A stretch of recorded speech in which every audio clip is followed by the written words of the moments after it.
अस्सलाम वालेकुम जी, welcome in the show. उम्मीद करते हैं आप लोग खैरियत से होंगे, ठीक ठाक होंगे, अपने नाश्ते की प्लेटें जो हैं वो लेके सामने आ चुके होंगे और उठ चुके होंगे, इसलिए बार बार हमें आपको उठाना नहीं पड़ेगा।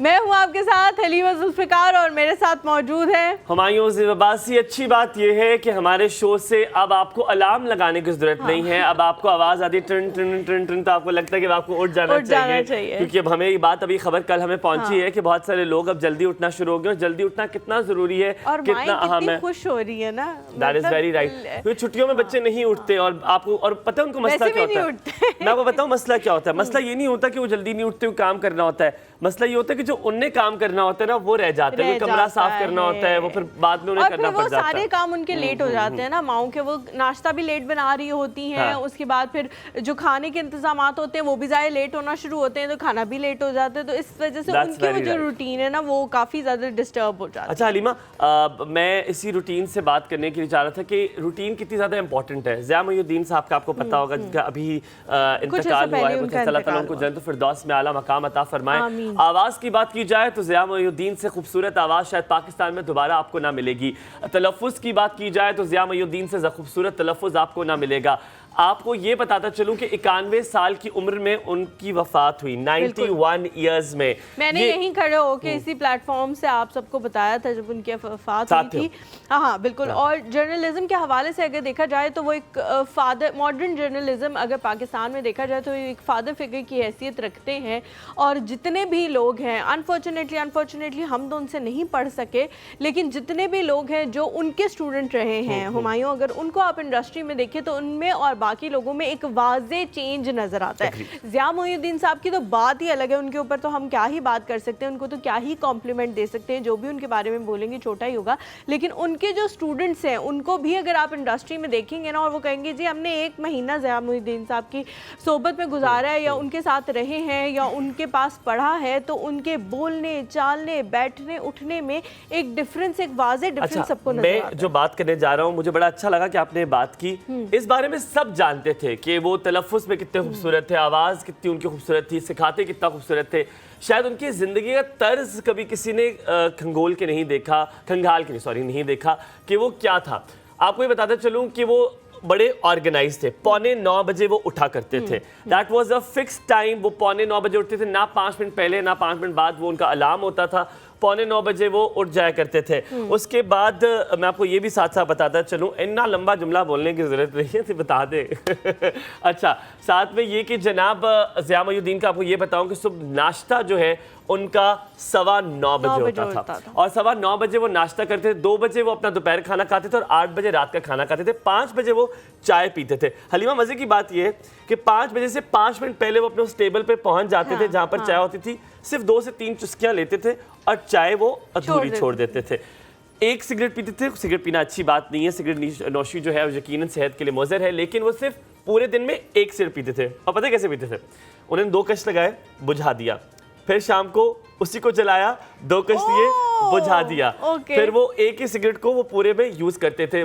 एक बात उनकी जो अच्छी थी कि वो सुबह सवेरे, एक बात उनकी अच्छी नहीं, उनकी बहुत बातें, शुक्रिया, बहुत शुक्रिया दुरुस्त करने के लिए। अच्छा हलीमा, सुबह सवेरे जिस सीजन में वो मतलब जो सीजन होता था उसके फ्रूट का जूस जरूर पीते थे। अनार बहुत पसंद थे उनको।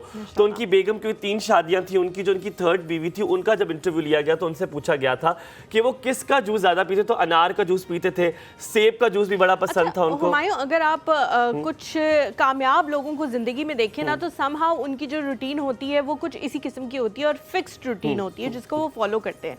जिस तरह दोपहर का सोना जो है वो, बहुत सारे लोग जो हैं वो दोपहर को सोते हैं लेकिन 90 minutes 60 minutes, Which is a lot. 45 minutes, 30 minutes, ये एक टाइम स्वयं हर किसी ने अपने अपने मिजाज के मुताबिक रखा हुआ होता है कि जी 30 मिनट मैंने सोना है, ये 45 मिनट में सोना है, लेकिन दोपहर को जरूर सोते हैं। हलीमा क्या कहते हैं उसको, वो जो कनूला केलूला कहते हैं, केलूला इज द वर्ड ना। तो कहते हैं 20 मिनट की जो आप स्लीप करते हो इस दौरान में, that is energiser as well, scientifically proven है। आप सल्लल्लाहु अलैहि वसल्लम भी करते थे। वो तो हुजूर पाक सल्लल्लाहु अलैहि वसल्लम ने इस्लाम जो हमें दिया है, हम सिर्फ उसको समझते हैं कि हमने 5 नमाजें पढ़नी है, ऐसा नहीं है। पूरा अगर आप देखें ना तो वे ऑफ लाइफ हमें सिखा दिया गया है कि आपने कैसे उठना है, कैसे जागना है, हर चीज के आदाब बताए गए हैं, खाना खाने तक के, पानी पीने तक के आदाब बताए गए हैं कि 3 सांसों में पिए। खैर वो बहुत ज्यादा हम उसमें बह जाएंगे। अच्छा, जो बात करने वाली है वो आज ये कि हमारे वालिदैन बहुत सारी हमें चीजें सिखाते हैं। अक्सर वो चीजें सिखाते हैं जो उन्होंने गलतियां की होती है, और फिर हम कहते हैं कि यार आप हमें भी हमारी गलतियां करने दें, बिकॉज हमारी गलतियां जो हैं it is very very important. Why? Because हम खुद सीखना चाहते हैं। अगर आप किसी ट्रेनर के पास जाएं, जिम ट्रेनर के पास, टीचर के पास, वो आपको वो चीजें सिखाते हैं जो माजी में उन्होंने गलती की, कहते हैं जी ये एंगल नहीं है, ये एंगल है, बिकॉज उन्होंने भी गलती की होती है। वो इसलिए सिखाते ताकि वो गलती आप ना करें। तो जब हम वालिदैन से कहते हैं कि हमें गलती खुद करने दें, ये बहुत रॉन्ग कॉन्सेप्ट है। ये साइंटिफिकली प्रूवन भी है। आपको पता है इसके बारे में रिसर्च स्टडी आई है मिशिगन स्टेट यूनिवर्सिटी के, कि जो आपको दूसरा इंसान, जो एक्सपीरियंस, जो वेल वर्स इंसान अगर आपको वो चीज़ सिखाता है, वो इसलिए सिखाता है कि जो गलतियां उससे हुई वो आपसे ना हो, so you do new mistakes. Humayun, मुझे लगता है ये हर इंसान आपको सिखाता है। आप किसी से भी कुछ सीखने के लिए चल जाएं, आप यूनिवर्सिटी में जाएं, आप अपने असातिज़ा से कुछ सीखें, ज़िंदगी में जिस तरह हम यहाँ पे आते हैं, प्रैक्टिकल लाइफ में हैं, हम अपने जितने भी बॉसेस हैं उनसे कुछ ना कुछ सीखने की कोशिश करते हैं, वो भी कुछ ना कुछ सिखा रहे होते हैं। लेकिन मुझे लगता है कभी कभी हम अपने पेरेंट्स को क्योंकि फॉर ग्रांटेड लेते हैं, वो हमारे पास 24 घंटे मौजूद होते हैं, हमें होता है हाँ ये तो यहीं पे है, तो इसलिए हम उनके तजर्बे को उस तरह से इम्पोर्टेंस नहीं देते। और ये बात वाकई ही जिस तरह हुमायूं ने कहा प्रूवन है कि माँ बाप जो है ना वो उनसे ज़्यादा आपसे मोहब्बत कोई नहीं करता।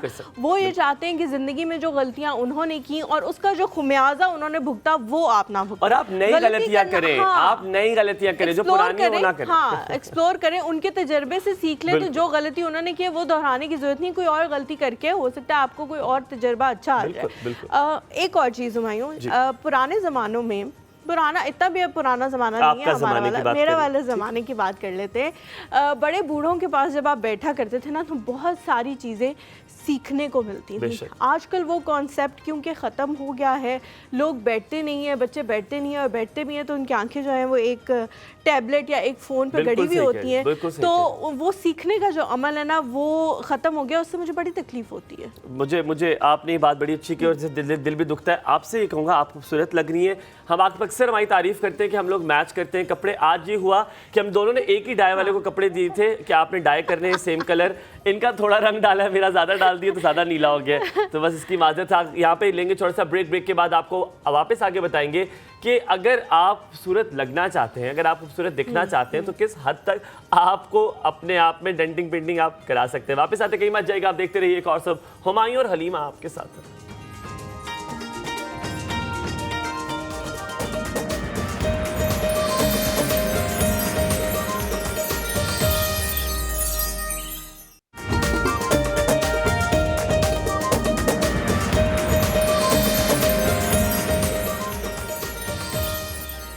Welcome back to the show. आज आप लोगों ने एक काम करना है, कॉल करके हमें बताना है। एक दफ़ा मेरे से ये गलती हो गई थी तो हुमायूं ने उसको हर कॉलर से रजिस्टर कराया था कि मेरे और हलीमा के कपड़े जो है वो सेम नहीं है।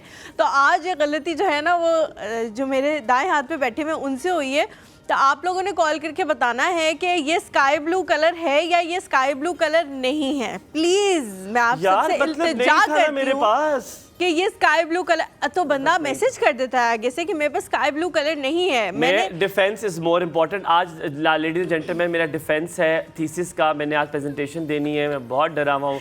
प्लीज तो पढ़ के आना था ना हुमायूं। पढ़ कर आया यार, वो बहुत मुश्किल से। अच्छा मुझे एक बात बताऊँ, हाँ। अभी आपके साथ ऐसे हुआ कि कुछ जवाब आता है लेकिन आपसे जो सवाल पूछेंगे उस वक्त आपको जवाब नहीं आएगा। Do you understand the meaning कि मुझे सारी बातें पता हैं लेकिन जो कहेंगे ना ये बताओ, तो मैं कहूँगा मुझे तो बहुत कुछ पता है, एक बार रट्टा सुन ले सारा।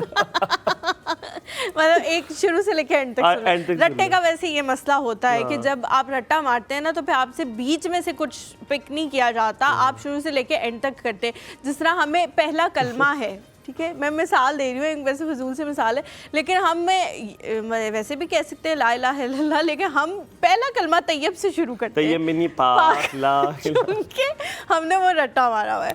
अच्छा जी, जोक्स पार्ट, और उसके बाद जो है टॉपिक की तरफ बढ़ते हैं। दो खूबसूरत लोग जो हैं वो आपके सामने मौजूद हैं। अगर आप भी हमारी तरह खूबसूरत होना चाहते हैं, अल्हम्दुलिल्लाह, आपने अपने आप को कह के लोगों को बताया कि अपने आप को कितना बेहतर बता सकते हैं, जैसे भी आप हो। Good, like that. आप हो सकते हैं, वो कोई मसला नहीं है। आपने क्या करना है, हमारी एक तस्वीर लेनी है, ठीक है, मेरी या हुमायूं की, अपने पास रखनी है, और जब आप जाएं डर्मेटोलॉजिस्ट के पास तो आपने ये बताना है कि भाई मुझे इन जैसी आंखें चाहिए, या हुमायूं जैसी आंखें चाहिए, या आईब्रोज चाहिए, कुछ भी। आप दुनिया में सब कुछ पॉसिबल है, आपको बिल्कुल जरूरत नहीं है, आप जैसे हैं आप बिल्कुल ठीक है। अपने लिए अगर आपको जो चीज़ जो है वो बेहतर करनी है, आप बेहतर करें। हुमायूं जैसा बनने की बिल्कुल जरूरत नहीं, जो आप हैं आप बहुत हसीन, अल्लाह ने एक ही नहीं संभाला जा रहा हुमायूं, है ना। चलो अल्लाह ने बहुत ठीक है। अच्छा जी, ये तो मजाक कर रही थी मैं, लेकिन हमारी स्किन जो है उसको बहुत ज़्यादा ज़रूरत होती है नशो नुमा की, हमारा ख्याल रखने के लिए, लेकिन हम लोग नहीं रखते अपनी स्किन का ख्याल। जिस तरह खाना खाना ज़रूरी है, सोना ज़रूरी है, उसी तरह अपना स्किन का ख्याल रखना भी ज़रूरी है। ये लॉजिक्स बहुत पुरानी हो गई है कि अल्हम्दुलिल्लाह हमने तो अपनी स्किन पे कुछ नहीं लगाया, अल्हम्दुलिल्लाह उस वक्त पॉल्यूशन भी नहीं थी, एनवायरनमेंट बहुत ज़्यादा साफ़ था, साफ़ खुराकें थी, सब कुछ हसीन तरीन दुनिया में चल रहा था। अब जिस जनरेशन में हम हैं, सारी गंदगी फैल चुकी है, एनवायरनमेंट खराब है यार, खुराक खराब है, हमारा स्लीपिंग पैटर्न नहीं ठीक, बहुत ज़्यादा स्ट्रेस है दुनिया में, हमारी जॉब्स में बहुत ज़्यादा स्ट्रेस है, पढ़ाई में। सही बात है, जिस तरह बोल रही लग रहा है आप पे भी बहुत स्ट्रेस है। तो जाहिर है हर चीज़ में जब स्ट्रेस होगा तो वो आपके ऊपर असरअंदाज होगा, और सबसे पहले जो चीज़ असरअंदाज होती है वो आपकी सेहत होती है, उसके बाद आपकी स्किन होती है, वो ढलकना शुरू हो जाती है, ख़राब होने लग जाती है। थोड़ा सा ख्याल रखिए, आप यंग नज़र आएंगे तो आपको भी अच्छा लगेगा और दूसरे लोगों को भी अच्छा लगेगा। तो इसके ऊपर डर्मेटोलॉजिस्ट के पास तब जाने की ज़रूरत नहीं है जब एक्नी हो के ख़राब हो के खड्डे बन चुके हों, जब होना शुरू हो, स्किन ख़राब हो रही है, तभी चले जाएं। और अगर नहीं भी हो रही तो जाके उनसे कंसल्ट करें कि हमें कौन सा सनब्लॉक यूज़ करना चाहिए, हमें क्या चीज़ें यूज़ करनी चाहिए। ये सारी चीज़ें कॉमन हैं, अब होना शुरू हो गई हैं, आप लोग भी करना शुरू कर दें। इन सारी चीज़ों के हवाले से बात करेंगे। हमारे साथ जो शख्सियत इस वक्त स्टूडियो में मौजूद हैं, वास्ट एक्सपीरियंस है उनका इस फील्ड में, और बहुत अच्छे आप लोगों को मशवरे दे सकती हैं। कॉल करके आप लोग मशवरों के बारे में पूछ सकते हैं। हमारे साथ मौजूद हैं जी डॉक्टर मारिया। अस्सलाम वालेकुम, कैसी हैं आप? वालेकुम अस्सलाम Halima, thank you so much. Good morning. Good morning. अच्छा, सबसे पहले तो मैं आई एम सॉरी, मैं ये डिस्क्लेमर सबको साथ साथ दे दूँ, उससे पहले आप सवाल की तरफ जाएं। डॉक्टर मारिया जब हमें मिली तो मैंने उनसे कहा, मैंने कहा मारिया कैसी हैं आप, कैसी रही मॉर्निंग? कहती वेरी बिजी मॉर्निंग। मैंने कहा मॉर्निंग्स बिजी कैसे हो सकती हैं? You just wake up and then you come to office और समथिंग लाइक दैट, फिर उसके बाद बिजी डे शुरू होता है। फिर आपने क्या कहा? आई टोल्ड हुमायूं कि busy with my kids, so obviously मुझे एक धचका लगा। कहती जी मैं अपने 2 बच्चे, वो उनको, मैंने कहा 2 बच्चे, मैंने कहा यार ये वाला मसला मुझे भी चाहिए। जो बेबी फेस जो जिनका होता है ना, माशाल्लाह माशाल्लाह, वो उनका पता नहीं लगता। तो डॉक्टर साहब, एक तो बेबी फेस है माशाल्लाह, और दूसरा बेबी स्किन है, इसके पीछे डर्मेटोलॉजी है या ये अल्लाह की देन है आपके? पहले जेनेटिक्स हैं और उसके बाद डर्मेटोलॉजी है, ख्याल भी रखती है। ऑब्वियसली इट नीड्स मेंटेनेंस, हर चीज़ आपको ऑब्वियसली चाहिए मेंटेन करनी। अच्छा डॉक्टर साहब, जैसा मैंने कहा कि नानियाँ दादियाँ हमेशा ही कहती थी हमने कुछ नहीं लगाया कभी, बहुत भी किसी शादी में जाते थे तो लिपस्टिक लगा के चले जाते थे। वो दौर कितना तब्दील था, अब कितना तब्दील है, और अभी एक नीड नहीं बन गई कि आपने अपना ख्याल रखना है, अपनी स्किन का ख्याल रखना है, और बहुत सारे प्रोडक्ट्स जो हैं वो आपको यूज़ करने पड़ते हैं डेली रूटीन में ताकि आपकी स्किन अच्छी रहे। ये एक नीड है या ये एक लग्जरी है? रिगार्डिंग पहला क्वेश्चन कि हमारी जो पहले जनरेशन थी नानियाँ दादियाँ वाला, उनका एक तो उनका जो लाइफस्टाइल था वो हमसे डिफरेंट था इन टर्म्स ऑफ कि हमारा ज़रा ऑब्वियसली एक बैठने वाला, और हमने अपने आप को बड़ा लग्जरीज का आदी कर लिया है, फिर हमारा जंक बहुत हो गया है, राइट। उनका जो है उनका यस उनकी खुराकें अच्छी थी, उनके यहाँ स्ट्रेसफुल स्लीप पैटर्न्स उनके अच्छे थे, उनके सर्काडियन रिदम मेंटेन होते थे, वो टाइम पे सोते थे, टाइम पे उठते थे, ठीक। उसके बाद उन्होंने चलना फिरना उनका बहुत सारा होता था। एक बात ऐड कर लूं, आपने तो खूबसूरत बात की चीज याद आ गई, तब बात करने के लिए लोग थे, अब डिवाइसेस हैं। यस डिवाइस से आपने बोला ना कि उनके पास वो डिवाइस, हम 24 घंटे अपने स्क्रीन हमने सामने रखी हुई है। This is ultra violet light, blue light है, तो ये भी तो स्किन को डैमेज कर रही है। उनके पास वो चीज़ें नहीं थी, राइट। प्लस उनकी चलना फिरना बहुत था, हमने वो चीज़ें अपनी बहुत कट डाउन दुरुस्त। कर ली हैं। तो जब आप चलते फिरते रहते हैं तो your circulation improve, right, and when the circulation is improving, जहाँ जहाँ खून जा रहा है वहाँ ग्रोथ फैक्टर्स जा रहे हैं, एंड इन टर्म्स आपका सेलुलर टर्नओवर इंक्रीज हो रहा है। सेलुलर टर्नओवर इंक्रीज होने का मतलब ये है कि your old cells are shedding and you are getting a new glowing fresh collagen and elastin and all the things, right? ठीक है। So अब जो बात है कि आजकल के लोगों की नीड होनी चाहिए, लग्जरी तो बाद में आती है ना, लग्जरियस ट्रीटमेंट तो बाद में होते हैं, लेकिन एक स्किन को जैसे like you are crossing your 20, तो स्किन अपना सब कुछ अंदर से तोड़ रही है, right. The ageing is start, और एजिंग डिस्टाइंड है, आप इसको अवॉइड नहीं कर सकते। नाकरे से बड़े दिल में अजीब सी आवाज आई है जो आपने कहा 20 के बाद जो स्किन के Yes, definitely. We are not even aware. अगर मैं आपको सन ब्लॉक की बात करूँ ना, तो गाइडलाइंस के हिसाब से जैसे कि 6 मंथ्स के बाद से आपने सन ब्लॉक लगाना शुरू हाँ, करना होता है हाँ। Till your life. हमारे यहाँ नहीं पता होता किसी 6 को। मंथ्स की 6 मंथ्स के बाद, ये वाकई Yes. ये बात सही है। और Yes. इवन ये कि अगर आप बाहर के आपको- मुल्कों की बेबी राइम्स भी देखते हैं तो उसमें भी अवेयरनेस Yes. होती है कि जब बच्चा बाहर जा रहा है Beach तो वो पे जा रहा है, सनब्लॉक लगा yes, के yes, जा रहा they are है, giving- लेकिन हमारे यहाँ वो चीज़ And नहीं है। that is a different composition of sunblock for babies till 12 to 14 years, right? फिर जो एंटी एजिंग गाइडलाइंस हैं, जो एंटी एजिंग क्रीम्स हैं, एंटी एजिंग जितने भी स्किन रिजीम्स हैं, you need to start them after your 20s। और हमारे यहाँ आंटियाँ कब स्टार्ट कर रही हैं? इन बिल्कुल, there 40s, 40s. In their 50s। Honestly उस वक्त they are wasting their money. When the defect is there in the muscle, you need to go for intervention at that time, ठीक है। उस वक्त आपने बोटॉक्स कराना है, उस वक्त आपने फिलर्स करवाने हैं, उस वक्त आपने थ्रेड्स करवाने हैं। उस वक्त बाहर से एक क्रीम लगाने से you are not getting a benefit, okay. So benefit creams क्या करेंगी? Creams are just they are going to repair और they are going to delay your aging। और अब तो बड़ा मसला हो जाएगा जब इतनी देर से आप शुरू करेंगी। मैं सबसे पहले कि इससे पहले कि एस्थेटिक फिजिशियन है आप मारिया शफक मुनीर साहिबा, लेकिन अगर उससे पहले मैं आप, क्योंकि लोग जानना चाहते हैं आपकी रूटीन क्या है, आपकी रिजीम क्या है। अगर आप सुबह मॉर्निंग में उठती हैं, हाउ डू यू स्टार्ट? हम यूजुअली ये करते हैं कि जैसे कि हमने देखा, आपको देखा, आपने कहा जी रात को मुंह धोकर सोना चाहिए, फिर मॉइस्चराइजर लगा के फिर सोना चाहिए। मैं 2 दिन करूँगा, 3 दिन करूँगा, क्योंकि उसका इफेक्ट नज़र नहीं आता। तो हम साउथ एशियन वो कौम है, वो कौमें हैं कि हम चाहते हैं कि तीसरे दिन शीशे में चटाक से रंग चिट्टा हो जाए, चटाक से स्किन साफ हो जाए, हम ग्लास स्किन हमारी बन जाए, हाँ, वरना हम बड़े हम नहीं जल्दी के करेंगे लिए हम दोबारा ये नहीं से। कहते कि Yes. वो उसको ख्याल रख रही है, वो जैसी है वैसी रहना भी बहुत ज़रूरी है, ये भी नहीं। तो ये मैं चाह रहा हूँ अपनी रिजीम बताएं कि आपकी रिजीम क्या है और how do you start your day, because आप सही तरह बता सकती हैं, हम भी उससे सीख लेंगे। ओके, सबसे पहली बात, हम जो एशियन लोग हैं हमें एग्जैक्टली चटाक से तीसरे दिन चाहिए। उनके लिए ये मैसेज है कि कंसिस्टेंसी इज द की, ठीक है। आपकी जो भी अच्छी चीज़ है वो एक दिन एक रात में नहीं होगी, बिल्कुल, right. If you are having a skin problem, तो पहले ये देखें कि वो एक दिन में बना नहीं है तो एक दिन में जाएगा खत्म ही नहीं जाएगा, कीप होगा, इन माइंड, बिल्कुल। Right. Okay, then starting with your day, आपकी एएम की जो रिजीम है और आपकी पीएम की रिजीम है, ये दोनों डिफरेंट होनी चाहिए। फिर Okay. सीजन टू सीजन इनको स्विच होना चाहिए, क्योंकि हम लोग क्या करते हैं, हमें अगर एक चीज़ सूट कर जाती है तो हम उसे समर्स में भी वही रख रहे होते हैं, विंटर्स में भी वही रख रहे होते हैं। हाँ, मैं तो यही करता हूँ। फिर वो स्किन आपकी क्या होती है, सेंसिटाइज्ड हो जाती है, राइट, टुवर्ड्स दैट प्रोडक्ट, ठीक है। अब पेशेंट्स को ये भी नहीं पता होता कि दिस इज सेंसिटिव और दिस इज सेंसिटाइज्ड। जो फर्क क्या है? सेंसिटिव, फर्क क्या है? सेंसिटिव इज जेनेटिक्स, वो बाय बर्थ है, उसमें आपको बर्थ से ही कोई चीज़ सूट नहीं करेगी। लेकिन सेंसिटाइज वो है कि एक चीज़ आपको पहले सूट कर रही थी लेकिन अब नहीं सूट कर रही। अब जैसे मैं एग्जांपल दूँ, अभी मानसून है, राइट, तो ह्यूमिडिटी ज़्यादा है। जिस तरह ऑयली स्किन वाले लोग हैं उनका सीबम प्रोडक्शन ज़्यादा है, तो उन लोगों को एक चीज़ अगर पहले सूट कर रही थी तो अब वो नहीं कर रही होगी।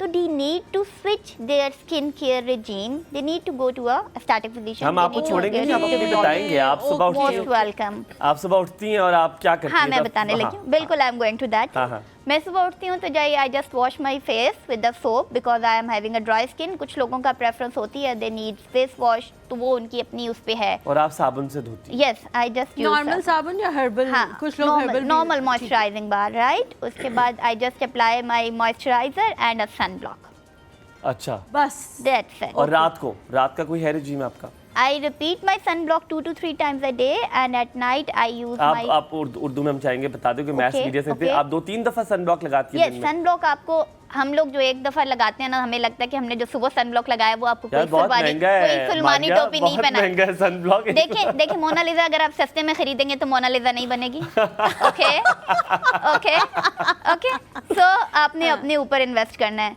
ये चीज़ें आपके साथ लाइफ लॉन्ग रहती हैं, when you are going to invest in the cheaper products तो ऑब्वियसली फिर आपने अच्छी और चीज़ों रात पे की क्या invest regime थी, आप बता रही थी?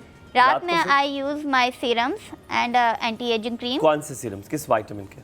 आई use vitamin C serum, right. ठीक है। ठीक है, वो आप मॉर्निंग में भी कर सकते हैं because vitamin C is going to boost your collagen, skin का टेक्सचर इंप्रूव करता है.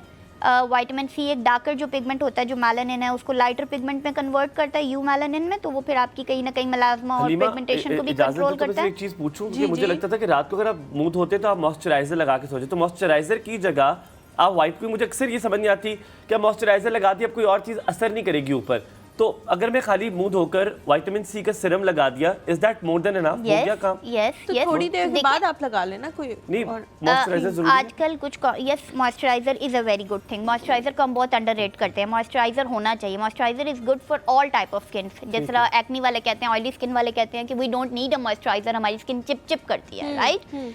तो उनके लिए oil free moisturiser are there. Moisturiser ने आपका रिपेयर बनाना है, बैरियर को रिपेयर करना है, राइट. उसने आपके ब्रेकआउट्स को मिनिमम करना है, ओके. फिर मॉइस्चराइजर ने आपका जब स्किन को नम रखना है, तो क्योंकि ऑब्वियसली जब आपकी मेटाबॉलिज्म होता है तो आपकी शेडिंग होती है, तो मॉइस्चराइजर उसे आराम से जो आपके डेड सेल्स हैं वो निकाल देता है, तो you are getting a new skin with the moisturiser. ये सिंपल एक टिप है.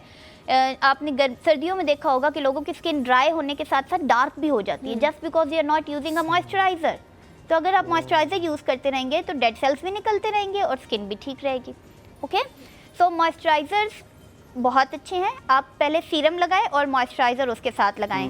उसके अलावा सीरम्स में आजकल कॉम्पोजिशन में 2 or 3 things they are getting, you are getting combination. जिस तरह एक ही के अंदर 3-4 चीजें, अच्छा। अब जिस तरह हाइलुरोनिक एसिड है that is very good for hydration, तो आपको एक ही सीरम में विटामिन सी, हाइलुरोनिक एसिड और बहुत सारे प्रोडक्ट्स मिल जाते हैं. किस टाइम लगाए वो?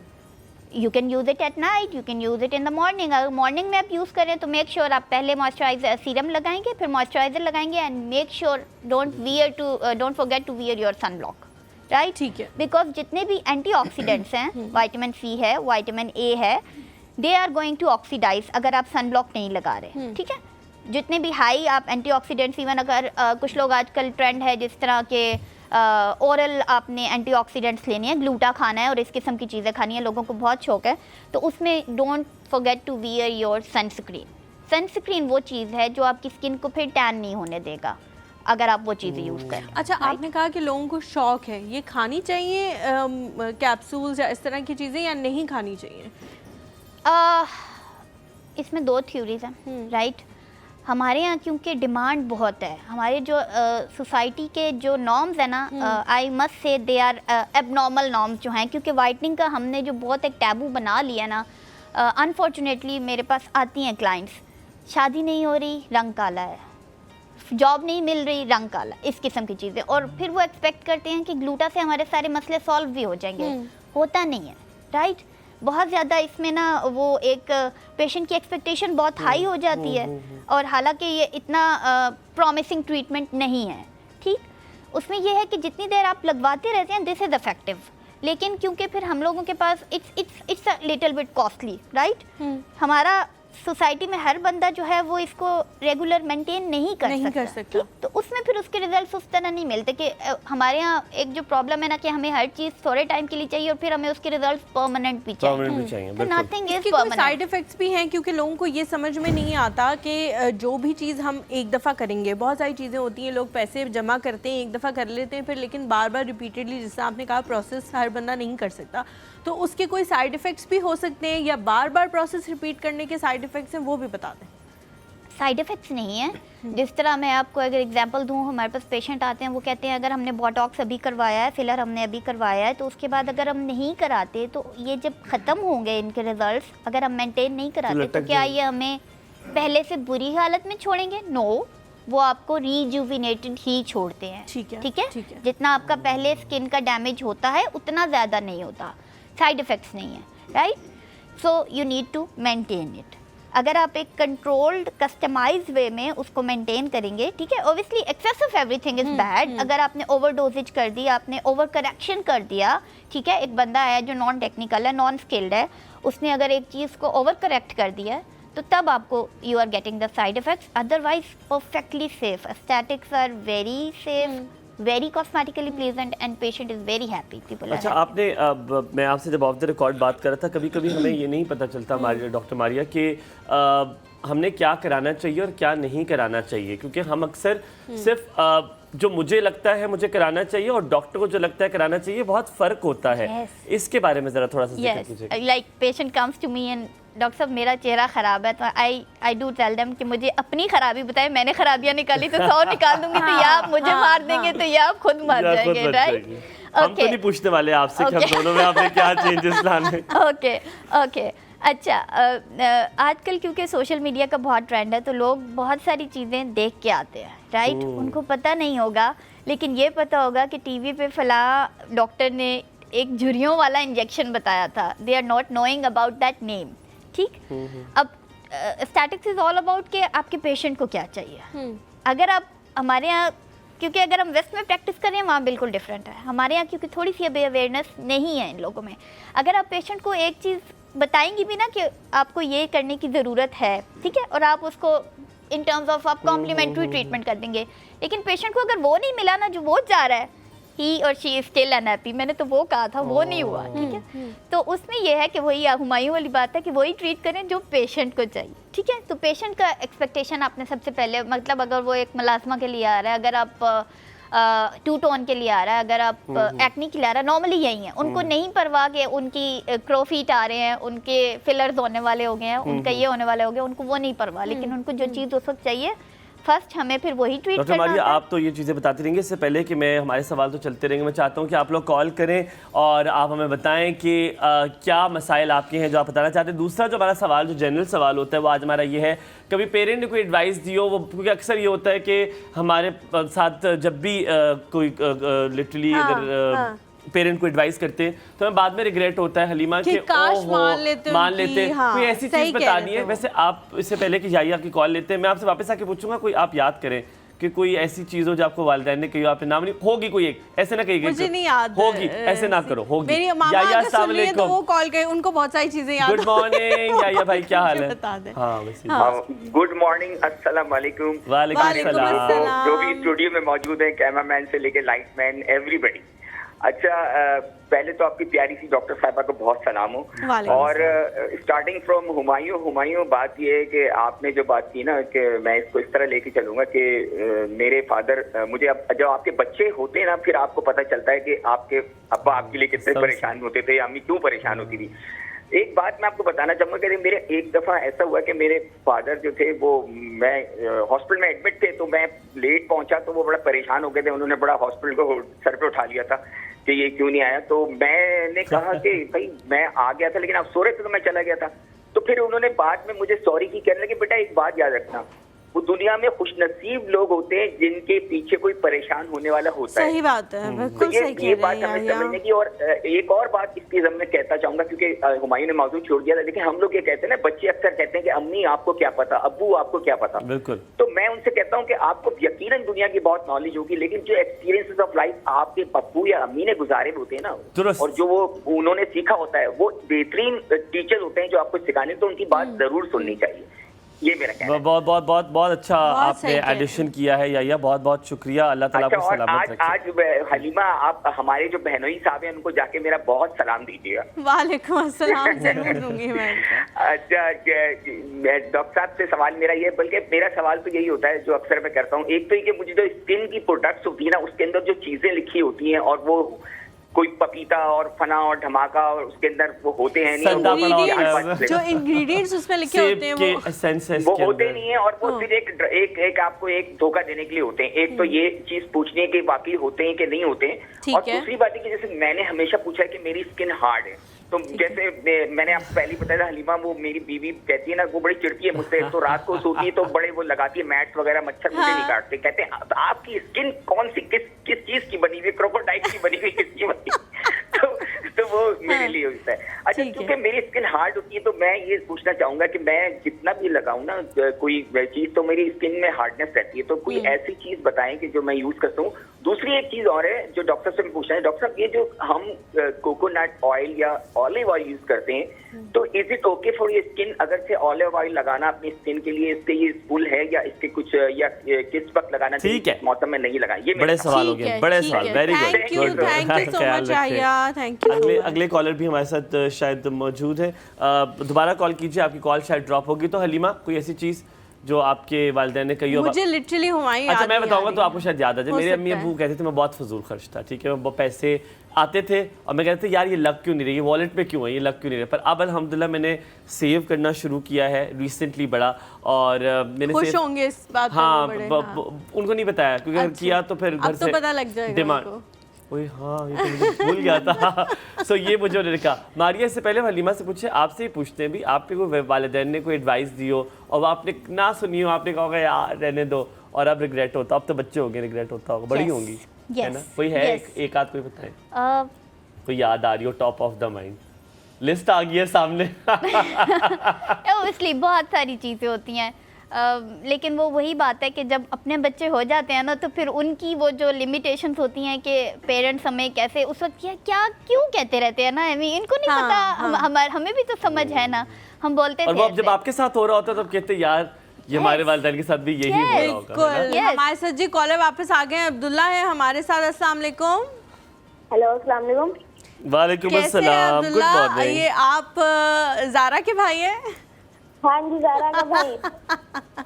कैसे हैं आप? हर फैमिली मेंबर की बात करनी थी, वो कल सोया उठा था। हाँ, हमें पता है आप काफ़ी लेट उठे थे, हमने काफ़ी आपका इंतज़ार किया, लेकिन आप वॉशरूम में थे और फिर हमारे शो का टाइम ख़त्म हो रहा था, तो इसलिए आपसे बात नहीं हो सकी। कल भी आपने मेरा नाम लिया था, मैंने 3 दफा शो देखे, हमने एक दफ़ा तो आपका नाम नहीं लिया, अब्दुल्ला हमने कितने बहुत साल दफ़ा की हो? आपका नाम लिया है। कितने साल की हो? मैं 14 ईयर।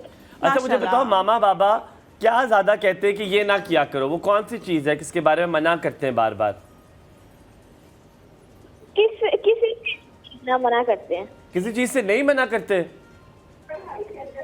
पढ़ाई कहते हैं करो। पढ़ाई कहते करो। मैंने कहा अगर नहीं मना करते किसी चीज से भी तो फिर चेंज कर लेते हैं अम्मी। आपके साथ एक्सचेंज हाँ, कर ले। मेरे वाले तो हर अच्छा। चीज मना करते हैं। नहीं, हर पढ़ाई का वो कहते हैं ना, आप जब बड़े हो जाएंगे आपको पता लगेगा कि वाकई पढ़ाई के कितने फायदे हैं, और वो सही कहते थे। बिल्कुल। पास हो जाए वैसे अच्छे मार्क्स लेके 60-65% मैं समझती हूँ ठीक है, मैं कोई 90% वाली नहीं हूँ। चलो, बहुत सारा प्यार अब्दुल्ला आपके मैंने लिए। आपको इनवाइट के लिए फोन किया है।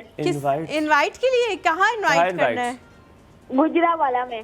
गुजरात आ जाते हैं, कोई मसला ही हम नहीं आ है। जाएंगे, आप बताएं कब आना है? कब आना है? आज आ जाए। आ जाए। हाय, अन्नी भी अन्नी नहीं बची हुई। हमने घर वालों से भी परमिशन लेनी होती है, Permission हुमायूं लेनी ने, अम्मी अबू इजाजत देंगे तो हाँ। फिर आएंगे।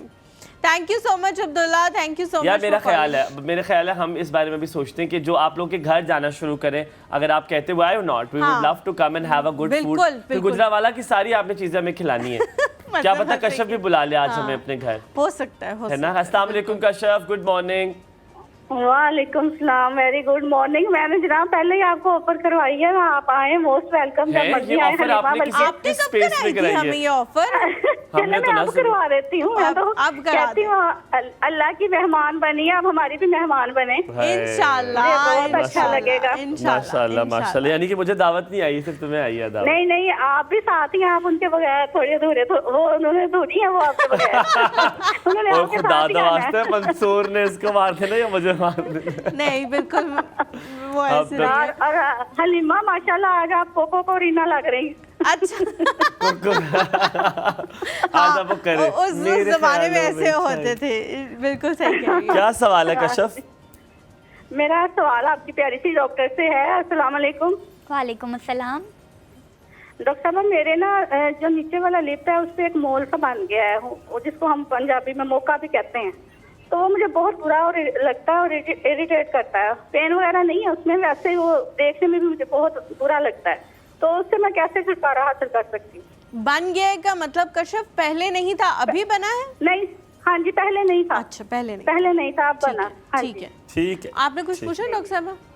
अच्छा, ठीक है, thank you so much Kashyap. हम पूछते हैं जी, सबसे मारिया। पहले तो कश्यप के फरियाल है जी हमारे साथ मर्दान से, आपको जवाब देने का मौका थोड़ी देर में हम देते हैं। अस्सलाम वालेकुम फरियाल। अस्सलाम वालेकुम। वालेकुम अस्सलाम, कैसी हैं आप? ठीक हूँ जी, आप कैसे हैं?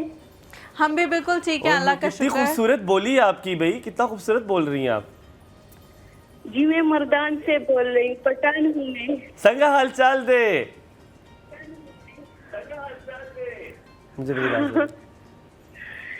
फरियाल, आप टीवी का वॉल्यूम थोड़ा सा लो कर देंगी, हमें अपनी आवाज़ दोबारा से आ हाँ रही तो है। फिर आपको समझ नहीं आएगी हम क्या कह रहे हैं। टीवी की आवाज बंद कर दें, गला घोंट दे टीवी का। अच्छा ठीक है। अच्छा आप बताएं क्या कहेंगी। जी मैं स्किन के बारे में कुछ पूछना चाहती थी। वो मेरी स्किन जो है ना बहुत डैमेज हो चुका है। पठान भी स्किन के बारे में पूछ रहे हैं, क्यों डैमेज हो गई है फरियाल skin?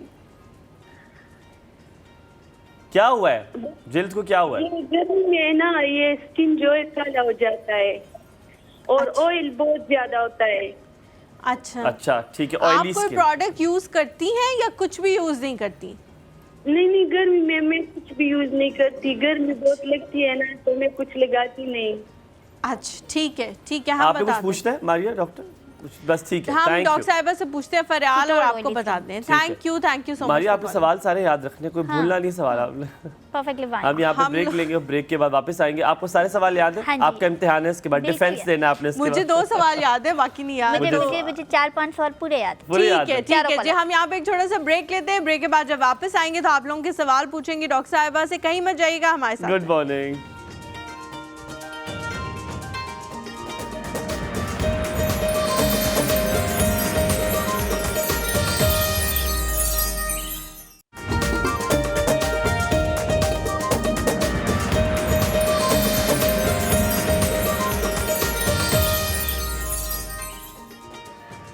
Ji welcome back after the break. और सवालों का एक भंडार जो है वो मारिया के हाथ में हमने छोड़ दिया है। मारिया शुरुआत करेंगे, आपने चिड़ों से शुरू नहीं करना, चिड़े हमने खाने जाना है इंशाल्लाह ताला। ओके है ना अब्दुल्ला ने हमें अल्लाह बुलाया है। अल्लाह आपको नसीब करे। हाँ आप लोगों ने आमीन, चिड़े जरूर आमीन। रखने और गोश्त का तादाद बहुत ज़्यादा होनी चाहिए, समझ रहे हैं?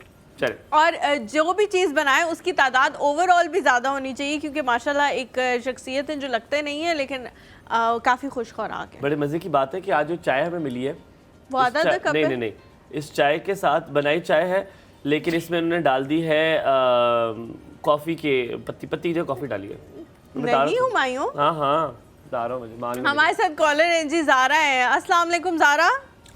वालेकुम अस्सलाम, क्या हाल चाल है? Good morning. Good morning. बेहतरीन है, हम अल्लाह का शुक्र है। नाश्ता कर लिया आप चारों ने? हाँ जी नाश्ता कर लिया। अच्छा तो चिड़े रेडी है, आ जाए हम फिर। हाँ जी आप आए जरूर। वैसे खुद कभी आप खाए दोनों- चिड़े? हाँ जी खाए हुए हैं। ठीक है, हम ये बता दें किस किस को लेके आए, क्योंकि हमारे साथ काफ़ी बड़ी टीम है माशाल्लाह से। 5-6 कैमरामैन हैं और हमारे फरहाद प्रोडक्शन में भाई लोग माजिद भाई हैं। तो वैसे ही निकल लेते हैं हमारे साथ। वो आप सब तो लोग वैसे हमारे आप सब लोग आ जाए। जहाँ हम हैं वहाँ वो हैं, इसलिए वो है। उनको भी आना पड़ेगा फिर। आप सब लोग आ जाए। ठीक और है। मेरा ना 2 क्वेश्चन है मेरे। अच्छा जी, 2 जी। क्वेश्चंस है, ठीक है पूछें। एक तो आपसे है और एक डॉक्टर से है। मेरा ये है कि डॉक्टर से कि मैं सोप इस्तेमाल करती हूँ लेकिन ना मेरे पिंपल बन जाते हैं। ठीक है, अच्छा। ओके। कौन सा सोप यूज करते कौन सा सोप यूज करती है? नहीं लक्स नाम ना लेना। इस्तेमाल ओह, कर लेती हूँ। लक्स। अच्छा कोई भी Okay. मतलब कोई नॉर्मल भी। सोप इस्तेमाल कर लेती Oily है, skin फेस Oily पे skin है पिंपल आपकी? बन जाते हैं। नहीं इतनी ऑयली नहीं है। ठीक अच्छा है ठीक है ठीक है, और आपसे भी एक क्वेश्चन है मेरा। पूछे। जी जी। मेरा ये था कि आपसे क्वेश्चन कि आपकी डिग्री कौन सी है? मेरी या मेरी? हलीमा की? आप दोनों की? हलीमा तो 9वीं से आगे नहीं पढ़ी, हलीमा नहीं गई आगे, 9वीं से आखिरी जमात थी।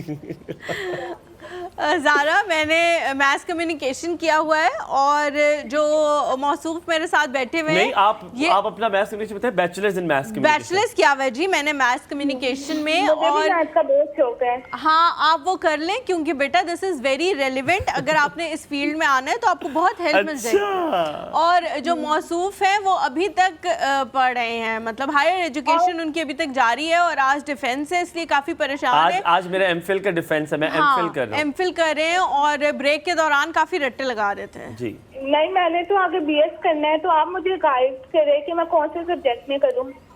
पहले क्या किया है, एफएससी में क्या किया है? मेरे तो मैट्रिक में 1052 मार्क्स थे। ओहो फिर मैंने- जबरदस्त। पंजाब कॉलेज से आगे इंटेक किया है। आपने करना क्या है, ये जल्दी से बता दें, आपने क्या करना है, आपने क्या करना है, आगे क्या करना है? स्कॉलरशिप पे पंजाब कॉलेज से पढ़ा है, लेकिन आगे मेरा बीएस करने का प्लान है, बीएस मैथ। समझ नहीं आती कौन से सब्जेक्ट में। और मेरी बहन करना की आगे की बढ़ना है, आगे टीचर के भी फील्ड में आने का है। तो फिर ऐसे सब्जेक्ट चुनो जो तुम्हें ज्यादा पसंद है। सर्च करो, यूनिवर्सिटीज की वेबसाइट्स पे जाओ, सारे सब्जेक्ट्स देखो, गूगल पे सर्च करो, then choose a subject. Thank you very much. और मामा पापा आपको सलाम कह रहे हो। वालेकुम अस्सलाम, वालेकुम अस्सलाम। थैंक यू सो मच, बहुत शुक्रिया दुआओं के लिए, बहुत शुक्रिया बेटा कॉल करने के लिए। जी डॉक्टर साहिबा, अब किस सवाल से आप शुरू करेंगी वो आप अपनी मर्जी के हिसाब से बताना शुरू करें। तो हम याह्या की ठीक है, स्टार्ट करते हैं। सबसे पहली उनकी कॉल थी, ही सेड कि पहली तो कि उनकी बहुत हार्ड स्किन है, right.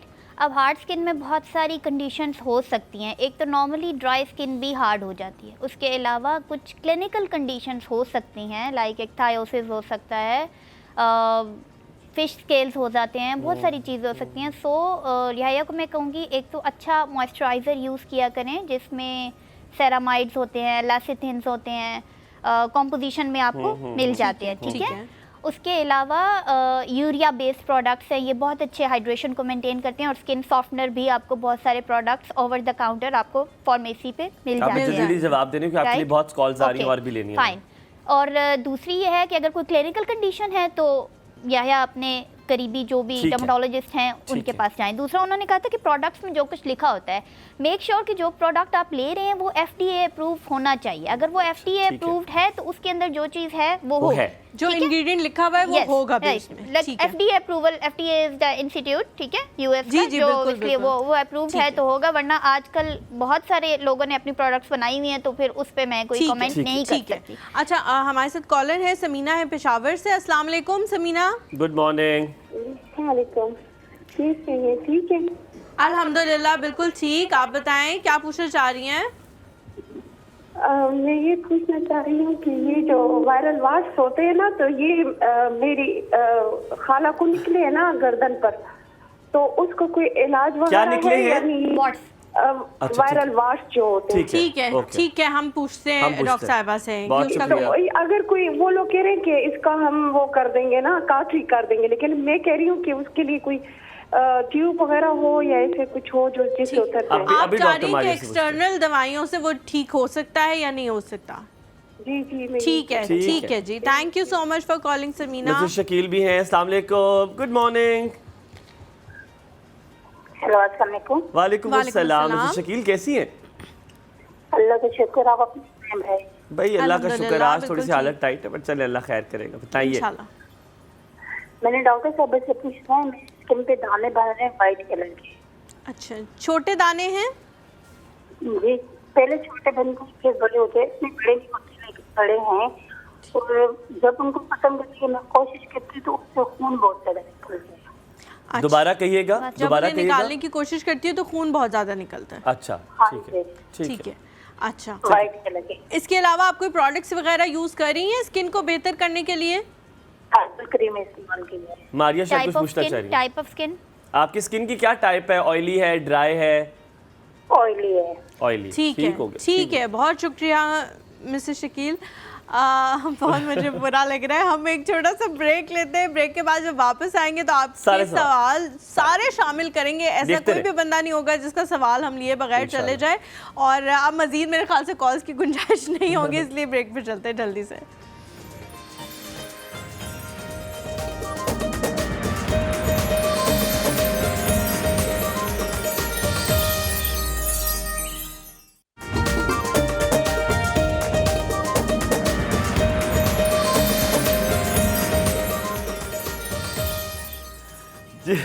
Welcome back after the break. आप देख रहे हैं एक और सुबह आपको कहेंगे गुड मॉर्निंग। फौरन डॉक्टर साहब के पास चलते हैं। डॉक्टर साहब जवाब। ओके, सेकंड क्वेश्चन था मोल अंडर द लिप, ठीक है। अब उन्होंने कहा कि मोल है, वी नीड टू सी, बहुत सारी चीज़ें हो सकती हैं, स्किन टैग हो सकता है, वॉट हो सकता है, मोल हो सकता है, जो भी है she needs to get it remove. Kashyap का सवाल, ठीक। यस उनको चाहिए कि अपने डॉक्टर के पास जाएं और कोई भी खुद से और ये आसान प्रोसीजर है, उतर सकता है, हो सकता है बहुत। अच्छा, और घर में किसी भी चीज से नहीं उतर सकता, तो एक्सपेरिमेंट मत करें। लाइक घर में कोई मैनिपुलेशन नहीं करें, ठीक है। उसके बाद अगला क्वेश्चन था, मर्दान से कोई कॉलर थे कि डल स्किन है और ऑयली स्किन है। फॉर ऑयली स्किन उन्होंने ऐसे फेस वॉशेस यूज़ करें जिसमें ग्लाइकोलिक एसिड है, सैलिसाइलिक एसिड है जो ऑयल को कंट्रोल करता है, केराटोलाइटिक है, राइट, ठीक है। और डल स्किन के लिए और ऑयली स्किन के लिए सन ब्लॉक्स ऐसे आते हैं जो सीबम को भी कंट्रोल करते हैं, and sun block is the key जो आपकी स्किन की डलनेस को खत्म कर सकता है, ठीक है। ओके। अच्छा डॉक्टर साहब, वो कहीं थी मैं घर से ज़्यादा बाहर नहीं जाती, लेकिन घर में भी बहुत सारी औरतें जो है वो काम कर रही होती हैं, किचन का काम कर रही होती हैं, तो उसमें भी सन ब्लॉक लगाना कितना ज़रूरी है? यस, सन ब्लॉक इसलिए ज़रूरी है कि जो आपकी अल्ट्रावायलेट रेज है ना, ए रेज हैं, वो 90% क्लाउड्स को भी पेनिट्रेट कर लेती हैं। तो हमारा जो कंसेप्ट है, हमने बाहर नहीं जाना, आज बारिश हो रही है, आज धूप नहीं निकली, आज बादल नहीं आए, तो डॉक्टर साहब हमने सन ब्लॉक नहीं लगाना, तो आपके घर में भी अल्ट्रावायलेट रेज हैं which can damage your skin. ये मुझे नहीं पता था यार, आप तो बहुत अच्छा कराएंगी ये सन ब्लॉक वाला। Sun block should be your best friend. बात नहीं पता थी आपको? नहीं, मैं तो सिर्फ धूप जब होती थी उस दिन ही लगाता था। Sun block should be your best friend, आपके साथ होना चाहिए। आपने को मुझे सस्ता सन ब्लॉक बताना है। और मोबाइल फोन जहां आप हैं वहां मोबाइल आपकी पॉकेट में होना चाहिए। यस, चलें, ठीक ओके। और जैसे अब आप लोग हैं तो बात थोड़ी सी साइड पे जा रही है। हाँ जी। तो सन ब्लॉक बहुत सारी, अब आप लोग जिस तरह है, आपकी स्टिक की फॉर्म में है, आपकी पाउडर्स की फॉर्म में है, स्प्रे की फॉर्म में है, तो बड़ी कन्वीनियंट है यूज़ करना कि हम लोग मेकअप के बाद उतार नहीं सकते, तो इट शुड बी रीअप्लाइड। ओके, अगला क्वेश्चन था कि मैं सोप यूज़ करती हूँ और उससे मुझे पिंपल्स निकल आते हैं। हाँ। अब सोप से जो पिंपल्स निकल आते हैं, अगर तो आपकी ऑयली स्किन है तो आप एक ऐसा फेस वॉश यूज़ करें या ऑयल कंट्रोल सोप यूज़ करें, और अगर दो किस्म है, या तो वो पिंपल्स हैं प्योरली एक्ने के, या वो टेक्सचर्ड स्किन है, थोड़े थोड़े थोड़े थोड़े बारीक हो जाते हैं, जिस तरह आपको जिसकी तरह आप बहुत करीब से स्किन को देखें तो आपको एक टेक्सचर सा पिंपल्स सा अपीयर होते हैं, टेक्सचर्ड स्किन हो जाती है, ठीक है। वो भी उसका ये है कि एक अच्छा क्लेंजर हफ्ते में 2 दफ़ा ज़रूर यूज़ करें, ठीक है। क्लेंजर जो है वो ये है कि वो सारी इम्प्योरिटीज और वो जो टेक्सचर आपकी डेड सेल्स हैं वो एक्यूमुलेट हो जाते हैं, तो वो उसको निकाल लेता है। क्लेंजर आप क्लींजिंग मिल्क कह रही हैं, स्क्रब टाइप कोई चीज कह रही हैं? स्क्रब नहीं, अ जेंटल क्लेंजर, ठीक है। उसकी कॉम्पोजिशन डिफरेंट होती है, scrub is a different thing, right. उसके बाद डॉक्टर साहब एक और सवाल बीच में हम रह गया था, वो याहिया ने पूछा था कि ऑयल के बारे में कि ऑलिव ऑयल और कोकोनट ऑयल जो है वो लगाना चाहिए या नहीं लगाना चाहिए? That's a very good thing, very good thing. Basically वो आपकी स्किन को जो अपर लेयर है उसको सॉफ्ट करता है, that's a very good thing, ठीक है। उनको आप ज़रूर लगाएं। और या जिस तरह उन्होंने कहा था हार्ड स्किन है तो आफ्टर एवरी बाथ आपकी स्किन टॉवल ड्राई होनी चाहिए, बिल्कुल निचड़ती ना हो, तो उसके ऊपर ऑलिव ऑयल, कोकोनट ऑयल या जो बॉडी मिल्क, बॉडी लोशंस होते हैं कंपोज्ड ऑफ दीज ऑयल्स, तो दीज आर वेरी एसेंशियल्स, क्योंकि आपकी स्किन के अंदर कुछ एसेंशियल ऑयल्स भी हैं जो होते हैं, ठीक है। तो ऑयल का एक बड़ा अच्छा रोल है आपकी हाइड्रेशन और आपकी मॉइस्चराइजेशन में, राइट। अगला क्वेश्चन था, वायरल वॉट्स हैं नेक पे, तो वायरल वॉट्स के लिए कुछ मेडिसिन हैं ओवर द काउंटर, लेकिन क्योंकि नेक पे हैं, नेक की स्किन फ्रेजाइल है, नीचे इतना ज़्यादा मसल नहीं होता, तो अगर तो आप आसानी से इस्तेमाल कर सकते हैं तो आपको मेडिसिन एसिड फॉर्मुलेशन आती हैं, ठीक है, कस्टमाइज्ड उनकी कंसंट्रेशन होती है, वो एडवाइस कि बड़ी आपने केयरफुली यूज़ करना है, वरना get it cauterised, get is cryotherapy हो जाती है, कॉटरी हो जाती है, लेजर्स हो जाती हैं, plus she mention viral warts हैं। वायरल में आपने अपनी इम्यूनिटी बड़ी स्ट्रॉन्ग करनी है, वरना अगर वायरस उधर ही है तो वो स्प्रेड करते हैं, वो बढ़ते हैं, एक जगह से दूसरी जगह हाथ लगा, घर में और लोगों को होते हैं, अछूत होते हैं। Yes, virus obviously, virus like Covid के दिनों में क्या था, एक से स्प्रेड होता है, वायरस इज ऑलवेज। वायरस की 2 कैटेगरीज हैं, अगर तो आपकी इम्यूनिटी अच्छी है तो सेल्फ लिमिटिंग है, लेकिन अगर इम्यूनिटी अच्छी नहीं है, बच्चे होते हैं, ओल्ड एज में इम्यूनो कॉम्प्रोमाइज है, डायबिटिक है, इम्यूनिटी अच्छी नहीं है, तो फिर वो स्प्रेड करता है, तो उसमें फिर आपने अपनी हाइड्रेशन स्ट्रॉन्ग रखनी है, मल्टीवाइटामिन्स लेने हैं, अच्छा खाना खाना है ताकि आपकी इम्यूनिटी स्ट्रॉन्ग हो, तो वायरस अपना एक टाइम पूरा करके खत्म हो जाएगा, ठीक है। अगला सवाल, 6th क्वेश्चन था हमारे पास कि आखिरी सवाल है, यस, जो आखिरी कॉलर पे हम कॉलर्स लेना शुरू करते हैं। वाइट पिंपल्स हैं और वो निकालती हैं तो ब्लीड करता है। अब वो जिस तरह बता रही हैं वाइट पिंपल्स, उनकी वो नोड्यूलोसिस्टिक एक्नी होगी, पस वाले होंगे दाने जिसको वो निकालती हैं, ठीक है। और या वो वाइट हेड्स भी हो सकते हैं, लेकिन वाइट हेड्स इतना अगर वो आई डोंट नो वो कैसे निकाल रही है कि वो ब्लीड हो रहा है। लेकिन मैंने उनसे पूछा था कि वाइट हेड तो फिर बड़े नहीं होते ना, वो कहीं भी बड़े हो रहे हैं। तो वो फिर वही सिस्टिक एक्नी, रेडियोली सिस्टिक एक्नी होगी, तो उसके लिए फिर उन्हें पहले अपना टॉपिकल और ओरल एंटीबायोटिक्स होने चाहिए ताकि वो बैक्टीरिया कंट्रोल हो, ठीक है। प्लस उनकी स्किन देखनी है कि ऑयली स्किन है और किस किस्म के उनको स्किन की फॉर्मुलेशंस चाहिए कि उनका वो ऑयल कंट्रोल हो, बैक्टीरिया कंट्रोल हो, एक्नी कंट्रोल हो जाए, उसके बाद उसकी बाकी चीजें डन हो गई। ठीक है, अब हम कॉल्स आप कर सकते हैं, अब हम कॉल्स लेंगे आपकी और साथ में आपके सवालात भी जो है वो साथ साथ शामिल करेंगे। आप यकीन हमसे भी बात कर सकते हैं, नंबर जो है हमारी स्क्रीन पर आप देख रहे हैं दौड़ रहा है, उसको आपने जल्दी से लिख लेना है। हलीमा आपने बताना था कि कौन सी आपकी वालिदैन की बात है, आपने कहा था वो बताई थी, वो बताएं ना आप जरा। अच्छा, मेरे पेरेंट्स, मेरी अम्मी को जो है मेरी एक बात अच्छी नहीं लगती कि मैं किसी भी इंसान को एक हद तक एक टाइम देती हूँ और उसके बाद जब वो टाइम खत्म हो जाता है तो फिर मैं उसको स्पेयर नहीं करती। आपने बिल्कुल ठीक तरह बात नहीं बताई, बताइए जाती किसी और तरह। और बड़ी प्यारी बात है, हलीमा ये कहती है कि कोई इंसान के साथ वो बहुत इन्वेस्ट करती है, वो कोई अगर अच्छा है तो उसके बहुत करती है, लेकिन अगर आगे से उसमें बहुत इन्वेस्ट करती हूँ और फिर एक टाइम आता है, मतलब मैं उसको बहुत चांस देती हूँ कि वो शायद कभी ठीक हो जाए, शायद कभी ठीक हो जाए मेरे साथ, लेकिन जब वो नहीं होता ठीक तो वो बस फिर एक टाइम आता है कि मैं कहती हूँ कि अब मैंने इस अब तुसी उठ जाओ इत्थों। सना कराची से, अस्सलाम वालेकुम, गुड मॉर्निंग, क्या हाल है सना? वालेकुम अस्सलाम जी, क्या हाल है हुमायूं भाई, आप ठीक है? बिल्कुल ठीक ठाक अल्हम्दुलिल्लाह। क्या आप भी वो हैं कि अगर कोई किसी के साथ आप करती हैं और करते करते आपको लगता है कि यार बस और नहीं करना इसके साथ, आप इसको जिंदगी से निकाल दें, करती है ऐसे? बिल्कुल, आप दुरुस्त फरमा रहे हैं, ऐसा ही है बस। मगर जब इंसान बड़ों की बात नहीं मान रहा होता है ना तो फिर बस नुकसान ही होता है। ऐसे ही हुआ, वालदा समझाती रही कि ये है लोग सही नहीं है, एतबार कर करके धोखा खाया और अब पछतावा होता है कि क्यों माँ की बात नहीं मानी। सना जब तक खुद चपेट ना पड़े ना तब तक यकीन मानो उसका एहसास नहीं होता। चपेट भी नहीं जी, मुक्के पड़े हैं। अच्छा जी, सवाल बताएं। क्या पूछना चाह रही है सना?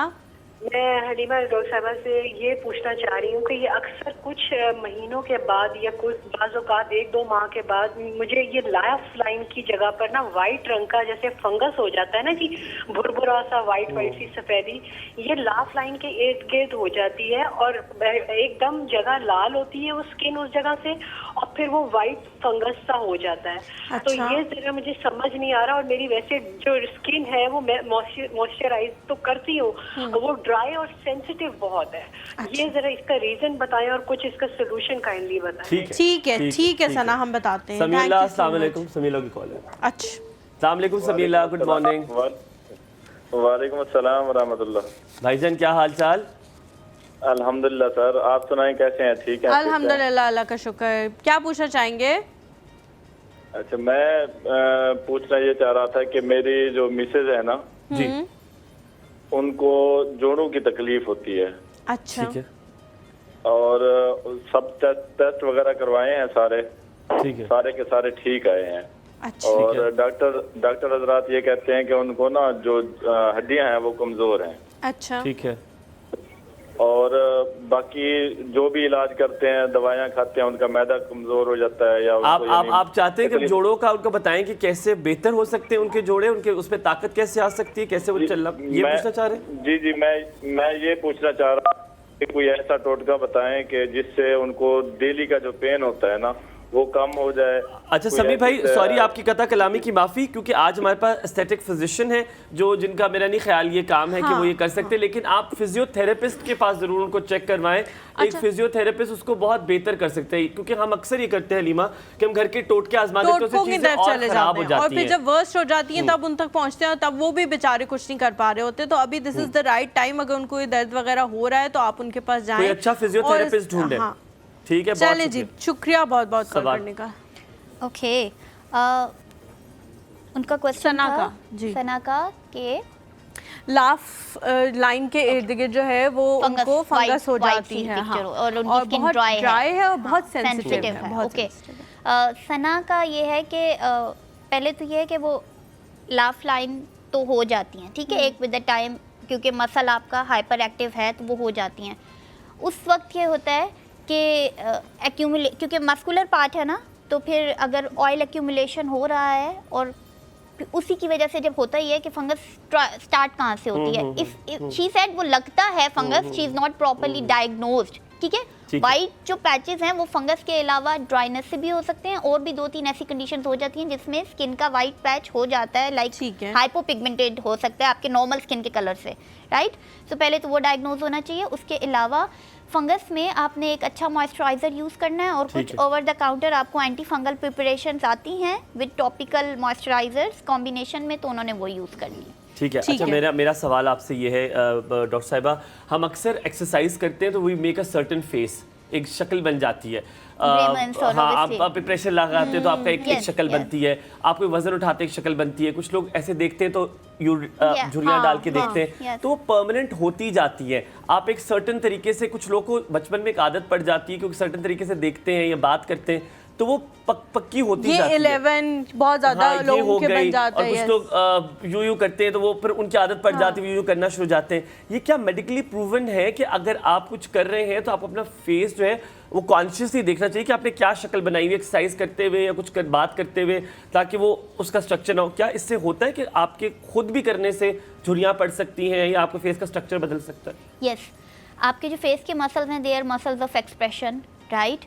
आप जो आपकी आंखों के मसल्स हैं, आप 10,000 टाइम्स दिन में आंख ब्लिंक करते हैं अननोइंगली, ठीक है। तो अब जब इतना ज़्यादा मसल यूज़ हो रहा है, ऑब्वियसली कॉन्ट्रैक्ट रिलैक्स तो वो हो जाता है विद द टाइम, क्योंकि मैंने बताया कि 20 के बाद आपका स्किन अपना कोलेजन इलास्टिन तोड़ रही है, ठीक है। तो जब स्किन का अंदर मैट्रिक्स नहीं है तो you are getting the lines over there. 11 हो गया आपका ग्लैबुलर कॉम्प्लेक्स हो गया, आपके यू सेड हम वेट उठाते हैं and we are doing this, तो आपकी जो क्रो फीट हैं जो पड़ती हैं, ठीक है, जिसको स्माइल लाइंस भी कहते हैं, 4 हेड लाइंस हैं, तो ये चीज़ें over the period of time हो जाती हैं बिकॉज स्किन के अंदर से टूट रहा है मैट्रिक्स, प्लस जब हम वेट लिफ्टिंग और इस किस्म की चीज़ें कर रहे हैं, हम स्वेट कर रहे हैं, तो जो हमारे फेशियल पैड्स हैं, जब हम स्वेटिंग करते हैं तो ऑब्वियसली फैट हमारा डिजोल्व हो रहा है। तो वो ज़रूरी नहीं है कि सिर्फ हम जहाँ की एक्सरसाइज करें वहीं का फैट डिजोल्व होगा, ठीक है। तो वो फेशियल का भी हो सकता है, कहीं का भी हो जाता है। आपने ये भी बताना है कि कोलेजन जो टूट रहा है, मैट्रिक्स टूट रहा है, इसके लिए आसान तरीका क्या है? क्योंकि देखिए इतनी एक्सपेंसिव प्रोडक्ट नहीं ली जा सकती, तो आपने बताना है उसको बेहतर करने के लिए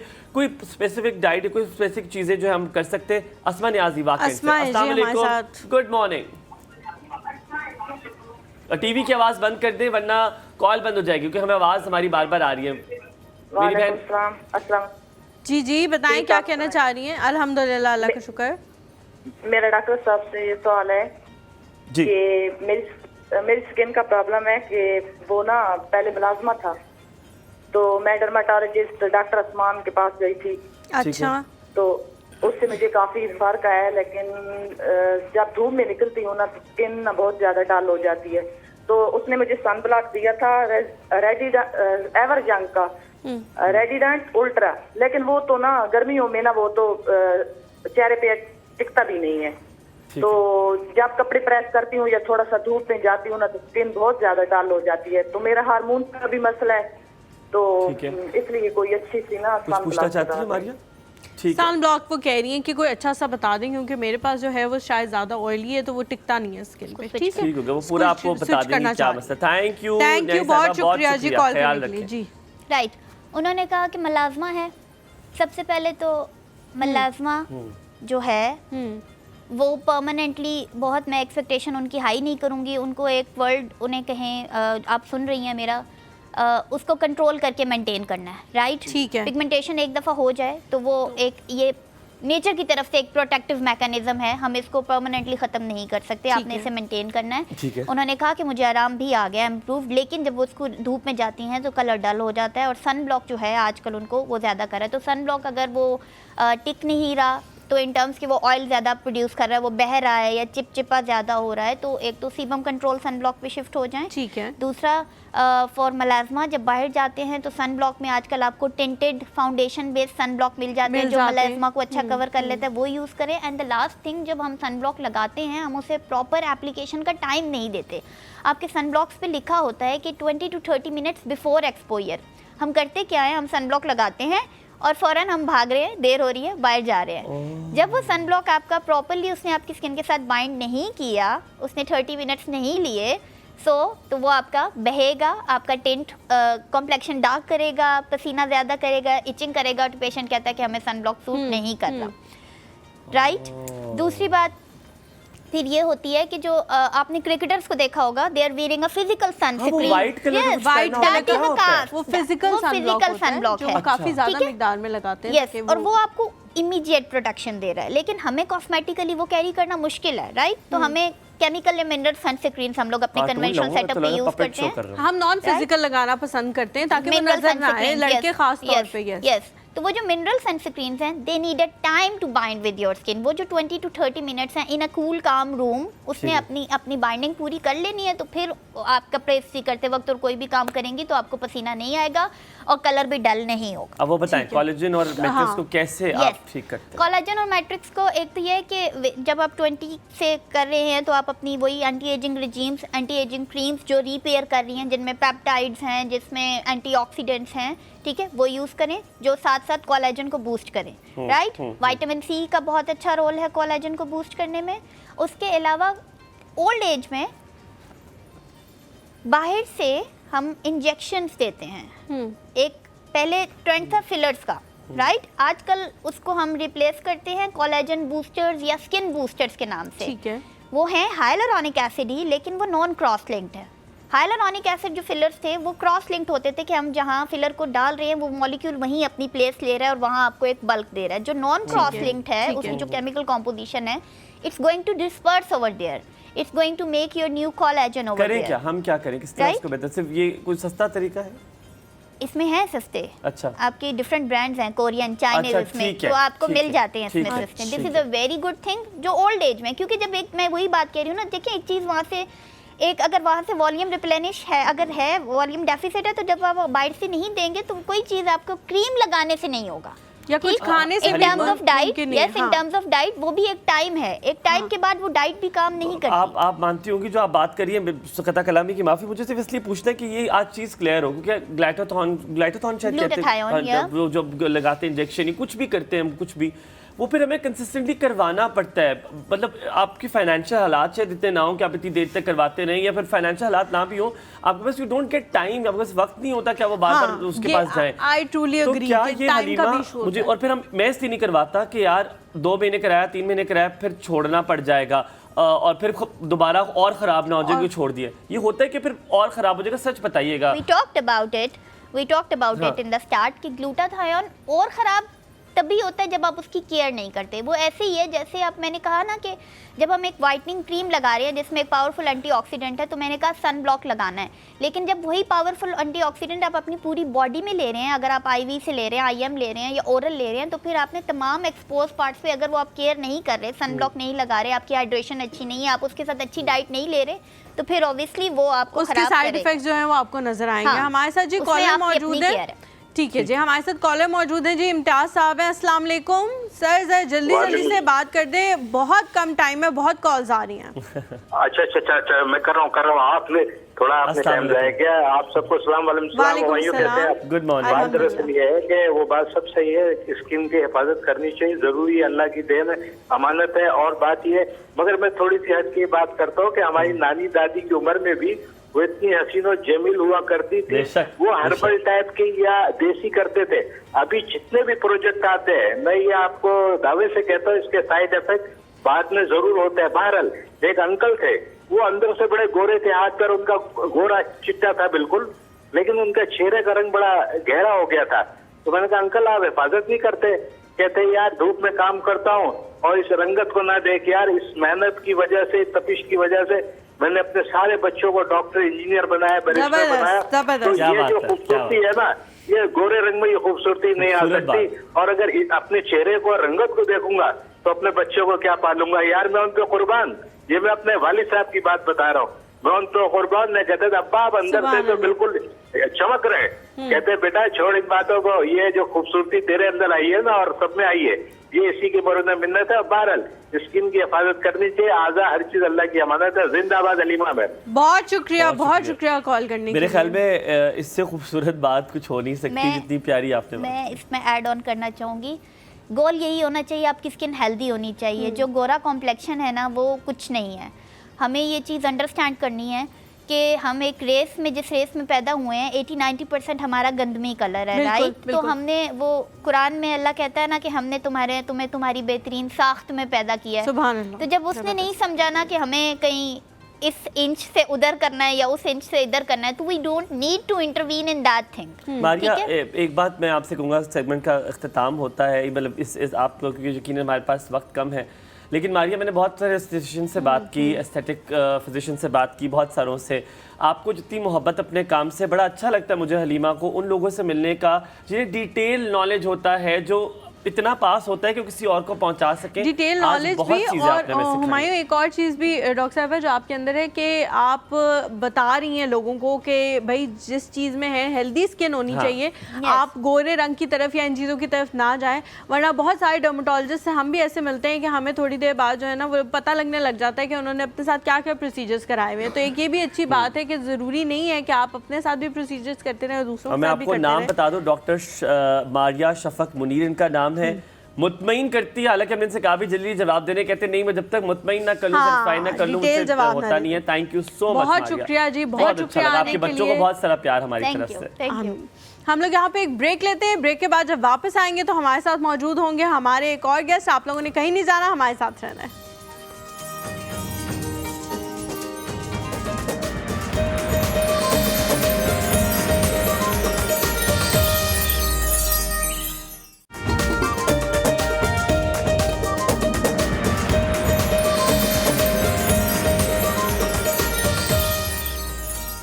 जी, आपने जो है देख लिया होगा शायद दूर से कैमरे में कोई साथ हमारे बैठा है। आज मुझे बहुत खुशी हो रही है इनसे मिलते हुए, इनसे बात करते हुए, इनको इंट्रोड्यूस करते हुए। जब भी सब्ज रंग हम देखते हैं हलीमा, तो एक खुशी महसूस होती है। एक चांद तारा नजर आ जाए तो खुशी दोबाला हो जाती है। अगर आप दुनिया के किसी कोने में भी हैं और आपको अगर अपनी पाकिस्तान का झंडा नजर आ गया है और आप पाकिस्तान से आपका ताल्लुक है, तो ये हो नहीं सकता कि आप उस झंडे को या उस जो भी सब्ज रंग है जहाँ चांद तारा, उसको टिकटिकी बांध के ना देखें या किसी ने पहना और आप उससे बात ना करें।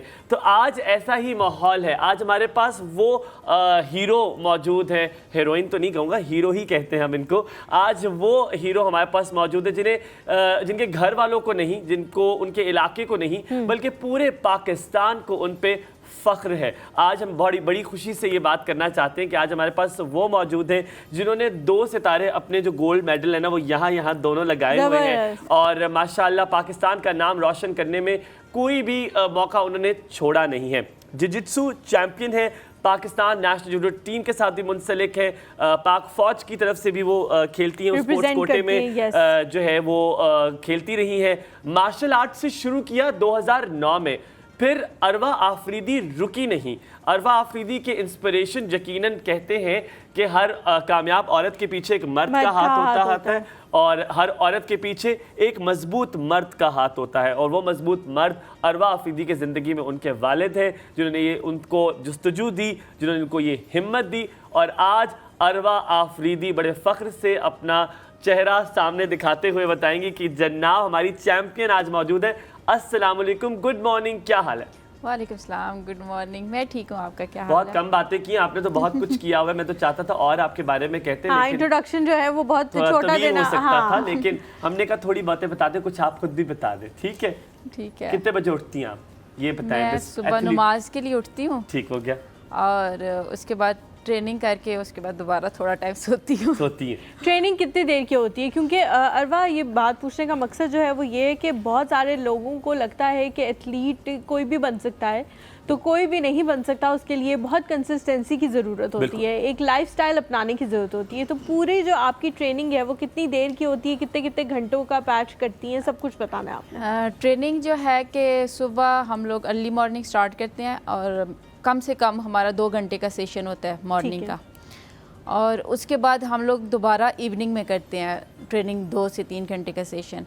लेकिन जब हमारे कंपटीशंस होते हैं तो फिर वो 2 से 3-4 सेशन में चेंज हो जाता है। अच्छा। हम लोगों ने, क्योंकि मेरी वेट कैटेगरीज भी होते हैं, तो हमें डिसाइड किया जाता है कि हम कौन से वेट में खेलना है। फिर उस हिसाब से हमें वेट भी कभी 10 kg कभी 8 kg नीचे लाना पड़ता है। और इसलिए फिर हम लोग मॉर्निंग सेशन के बाद फिर हम लोग शाम में तकरीबन 4-5 बजे दोबारा सेशन लेते हैं, और उसके बाद मेरी रूटीन है, क्योंकि मेरा कोच जो है कि वो शुरू से जिस सीजन में जिजिस्टो सीखी है, ठीक है, तो उसके लिए फिर मैं उसकी जिम जाती हूँ रात को, फिर 7 से लेके 9 बजे तक 2 घंटे की क्लास फिर लेती हूँ। अगर वेट लूज़ करना हो तो उसमें दोपहर में हम लोग जब धूप ज़्यादा होती है तेज़ होती है उसमें हम लोग फिर 1-आधा घंटा पैराशूट्स वगैरह पहन के भाग रहे होते हैं, क्योंकि हमें वेट नीचे वो 10-15 दिन में नीचे मेंटेन करना होता है अपना। अरवा, आपने मार्शल आर्ट से शुरू किया 2009 में, स्कूल से किया, खैबर पख्तूनख्वा के लिए आपने खेला। इलाका ऐसा है जहाँ से आपका ताल्लुक है, हरीपुर से खैबर पख्तूनख्वा के, एक माइंडसेट ये है कि वहाँ पे ख़वातीन को इतनी जल्दी इजाज़त नहीं मिलती, क्योंकि कल्चर इस तरह का है, सेट ऑफ फैमिली इस तरह की है कि वहाँ पर ख़वातीन को एक सेट ऑफ नॉर्म्स एक्सपेक्ट किए जाते हैं कि यार इसको फॉलो करेंगी। आपने वहाँ से निकल के, वालिद साहब कुश्ती लड़ते थे, उन्होंने कहा जी मेरी बेटी भी करेगी।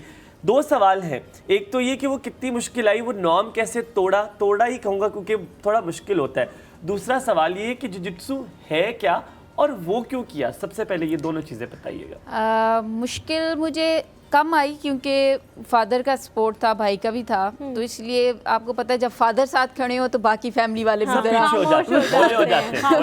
बोलने से वो करते हैं। और फिर मेरे फादर तो माशाल्लाह हैं भी काफ़ी स्ट्रिक्ट फैमिली में, तो वो मैंने स्टार्ट लिया तो शुरू में थोड़ा सा ये था कि फैमिली वालों ने कहा कि अभी इस चीज़ में जाएगी ये, क्योंकि मैं अपनी फैमिली की वाइड लड़की हूँ जो स्पोर्ट्स कर रही हूँ, और लेकिन ये था कि मेरे फादर की काफ़ी सपोर्ट थी, इसलिए फैमिली वालों ने ज़्यादा इंटरफेयर नहीं किया उसमें। और जिजित्सु क्यों? और जिजित्सु है क्या, पहले तो लोगों को ये पता है, बहुत लोगों को नहीं पता। सीखी जूडो थी स्टार्ट में, आर्मी में मैंने आर्मी ज्वाइन की थी KPK से सीधा, तो वो वहाँ पे मैंने जूडो सीखी थी। Judo karate? जूडो कराटे अलग है और जूडो अलग है। हम लोग तो जूडो कराटे कहते होते हैं। हाँ, कराटे में किक पंच होते हैं, ठीक है, उसमें आप उठा के थ्रो नहीं कर सकते, और जूडो जो है उसमें किक पंच नहीं कर सकते, बस आपने ग्रिप, उसके कुछ रूल्स है, ग्रिप करनी है, उठाना है, नीचे फेंकना है, बैक लगनी चाहिए जूडो में। ये तो किक बॉक्सिंग की एक फॉर्म नहीं है कराटे? जिजित्सु जिजिस्टो किक बॉक्सिंग में आप थ्रो नहीं कर सकते। अच्छा ठीक है, वो MMA की फॉर्म में आता है, क्योंकि MMA में तकरीबन जितनी मार्शल आर्ट्स हैं वो सारी मिक्स है। हाँ, मिक्स मार्शल आर्ट्स, यस। तो किक बॉक्सिंग में आप किक और पंचेस पे फाइट करते हैं। तो आप बता रही थी जिजित्सु आपने क्यों शुरू की और है क्या जिजित्सु? हाँ, जिजिस्टो जो है कि जिजिस्टो में 2-3 अभी हैं इसमें, जिसमें हम लोग खेल सकते हैं। एक फाइटिंग सिस्टम होता है इसमें, एक निवाजा सिस्टम होता है, और एक अभी कॉन्टैक्ट फाइटिंग पाकिस्तान में इंशाल्लाह जनवरी में नेशनल हो रही है, उसमें दोबारा होगी।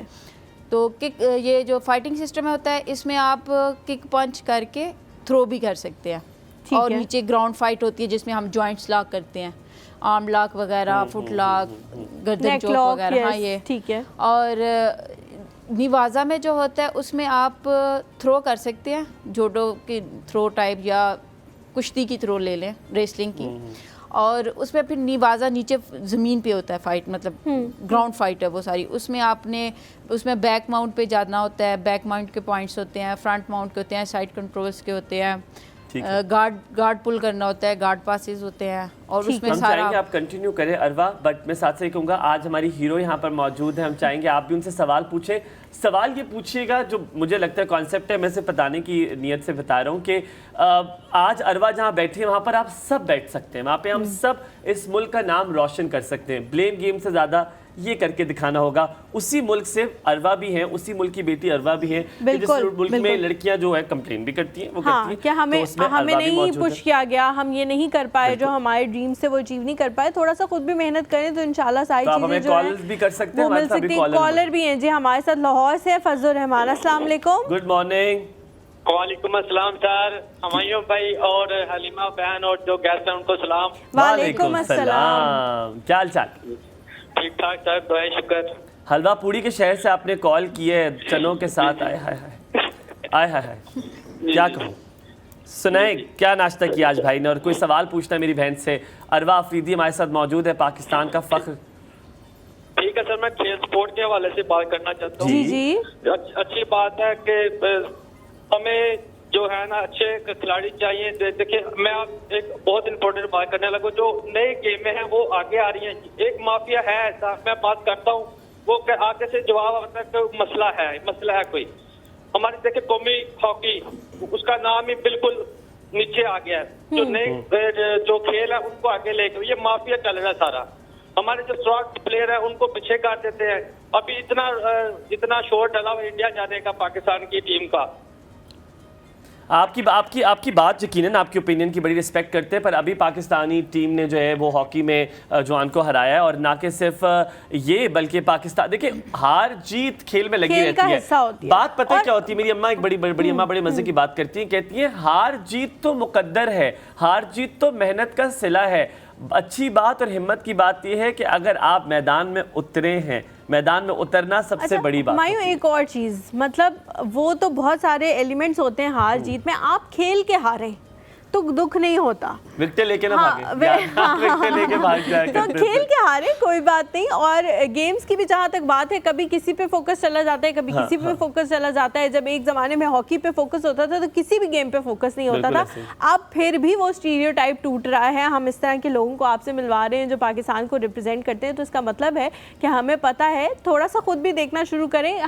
मैं तो अब देखती हूँ कि बहुत सारे चैनल्स पे मैचेस दिखाए जाते हैं, वो आप पे डिपेंड करता है कि आप वो मैच देखना चाहते भी हैं या नहीं देखना चाहते। तो आप बता रही थी चैंपियनशिप जब होती हैं तो लाइव दिखाते हैं, आप बता रही थी जिजित्सु आपने चूज की थी, और आप ये बताइए जिजित्सु है क्या? फॉर्म्स बता रही थी। हाँ, तो जो निवाजा है वो आप ग्राउंड फाइट है, तो उसमें आप जॉइंट्स लॉक वगैरह, अगर आपने कोई जॉइंट लॉक कर दिया तो लाइक वो टैब करेगा तो फाइट उधर ही खत्म हो जाएगी। ठीक है। लेकिन ये अगर 4 मिनट की या 6 मिनट का राउंड होता है इसका एक फाइट का, तो उसमें अगर टैब नहीं होता तो फिर आपने जो पॉइंट्स लिए होंगे उस पॉइंट्स पे आपकी फ़ाइट ख़त्म होगी। जिसके पॉइंट्स ज़्यादा होंगे वो जीत जाएगा। ठीक है। और इसमें जो अभी जो कॉन्ट्रैक्ट फ़ाइट इन्होंने अभी लास्ट 15 को ही नेशनल ख़त्म हुई है मेरी, तो उसमें उन्होंने अनाउंस की थी कि नेक्स्ट नेशनल में ये होगा। तो उसमें ये है कि उसमें आप लाइक MMA की तरह वो उसमें नॉकआउट करो, पंच जोर से फेस को मार सकते, लेकिन फाइटिंग सिस्टम में आप किक जो है ना वो फेस को जोर से हिट नहीं कर सकते, बाकी आप बॉडी पे हिट कर सकते हैं फेस पे। लेकिन जो अभी कॉन्ट्रैक्ट वो आई है, फाइट आई है, उसमें आप MMA की तरह आप चाहे ब्लड निकाल दो, जितना मर्जी से आप हिट कर सकते हैं। ठीक है जी, ब्लड के हवाले से बात की है। अरवा ने ये भी वापस आके इनसे पूछेंगे कभी कोई ऐसा इंसिडेंट हुआ हो जिसमें घर जाके अम्मी ने कहा, अब्बू तो चलो फिर भी बर्दाश्त कर गए होंगे, अम्मी ने कहा हो कि बस तुम्हारा मुंह खराब हो रहा है, छोड़ दो अब इस गेम को। तो इसके बारे में भी इनसे पूछेंगे, कहीं मत जाइएगा, एक छोटी सी ब्रेक लेते हैं हमारे साथ। Good morning.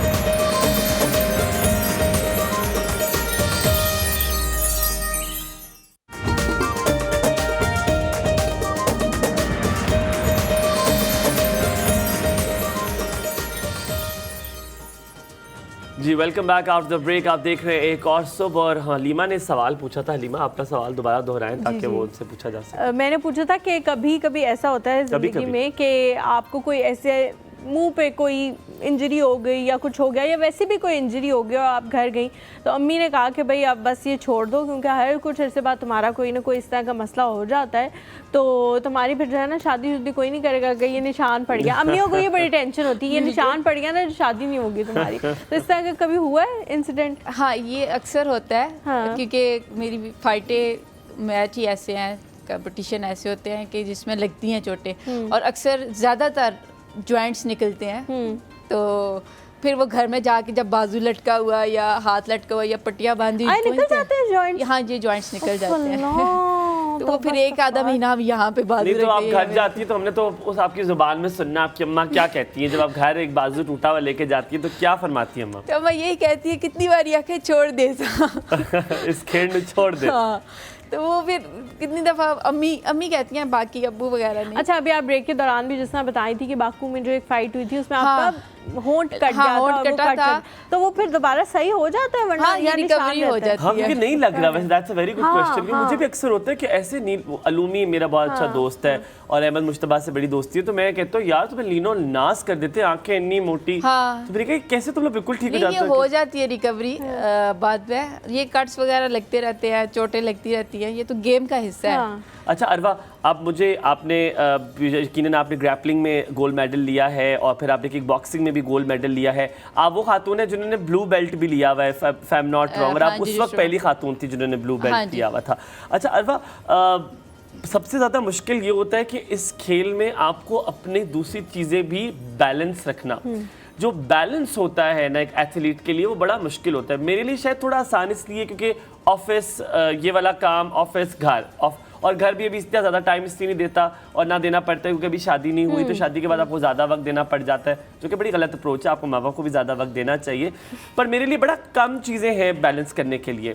आपके पास बहुत ज़्यादा चीज़ें हैं बैलेंस करने के लिए, कर लेती हैं, ये कभी कभी बहुत मुश्किल भी आती है। साथ में ये भी बताइएगा, जो हमारा आज सवाल है जनरल, कि अब्बू ने कोई बात कही हो, अम्मी ने कोई बात कही हो और आप एडवाइस दी हो कि हाय ये करना चाहिए था, सही फिर मुंह की खाई हो आपने कि यार ये उन्होंने कहा था, क्यों नहीं मैंने ठीक किया। तो ये दोनों चीज़ें बताएं आप। बैलेंस करने में ये होता है, लेकिन मेरे लिए थोड़ा सा इजी इसलिए होता है कि फैमिली ने बिल्कुल फ्री हैंड दिया हुआ है मुझे। होए अच्छा। क्योंकि कोई जिम्मेदारी उस तरह नहीं है। कैंप से जब घर जाती हूँ तो फिर ये होता है कि मुझे हर चीज़ बेड पे मिल रही होती है कि भाई इतने दिनों बाद घर आई है, कभी भी उठ के अगर किसी चीज़ को हाथ लगाइए, कुछ मुझे पानी तक खाना तक बेड पे मिल जाता है। तो बस इतना होता है मेरा काम कि अब्बू के साथ ज़्यादा अटैचमेंट है, तो बस जब थोड़ा कमरे से कम निकलूँ तो फिर अब्बू का थोड़ा सा होता है कि उनसे बात हो जाए। फिर मुझे स्पेशल उनको मैनेज करने के लिए कमरे से बाहर जाके अपने या उनके पास थोड़ा बैठना उठना पड़ता है, उनसे लाडी शाडी जो होती है वो करनी पड़ती है, क्योंकि मैं घर में हूँ भी सबसे छोटी और अब्बू के साथ अटैचमेंट भी सबसे ज़्यादा। तो वो कोई बात ऐसी हो जब अब्बू ने कही और आपने कहा यार अब्बू की, तो मुझे लग रहा है सब बातें मानती होंगी। ट्रेनिंग की बात होती है कि जब वो वेट मेंटेन करने का कह रहे होते हैं, क्योंकि जब मैं कैंप से घर आती हूँ तो 10-15 दिन में बिल्कुल नहीं हिलती भी नहीं हो, फिर खाना भी खा रही बन रहे होते होंगे। और अबू मुझे रोज सुबह नमाज के लिए जब जगाते हैं, क्योंकि ये रूटीन है घर की, तो सुबह रोज नमाज के लिए जब जगाते हैं तो मुझे कह रहे होते हैं अक्सर, चलो अब थोड़ा सा भागते हैं, चलो ट्रेनिंग कर लो, थोड़ी सी भाग लो। फिर बाद में आखिरी दिनों में तुम मर रही होती हो, भाग रही होती हो वेट कम करने के लिए, क्योंकि मेरा नीचे वाले वेट में खेलती हूँ मैं, तो मुझे वेट नीचे लाना पड़ता है हर कंपटीशन पे। तो वो मुझे कहते हैं एंड में जाके फिर तुमने बुरा हाल हुआ होता है, खाना पीना तुम्हें बिल्कुल छोड़ना पड़ता है, तो अभी उठो भाग लो। और फिर वो जब मेरा कंपटीशन आता है उस वक्त नहीं सुनती, कंपटीशन आता है तो फिर मैं कहती हूँ यार उस वक्त सुन लेती।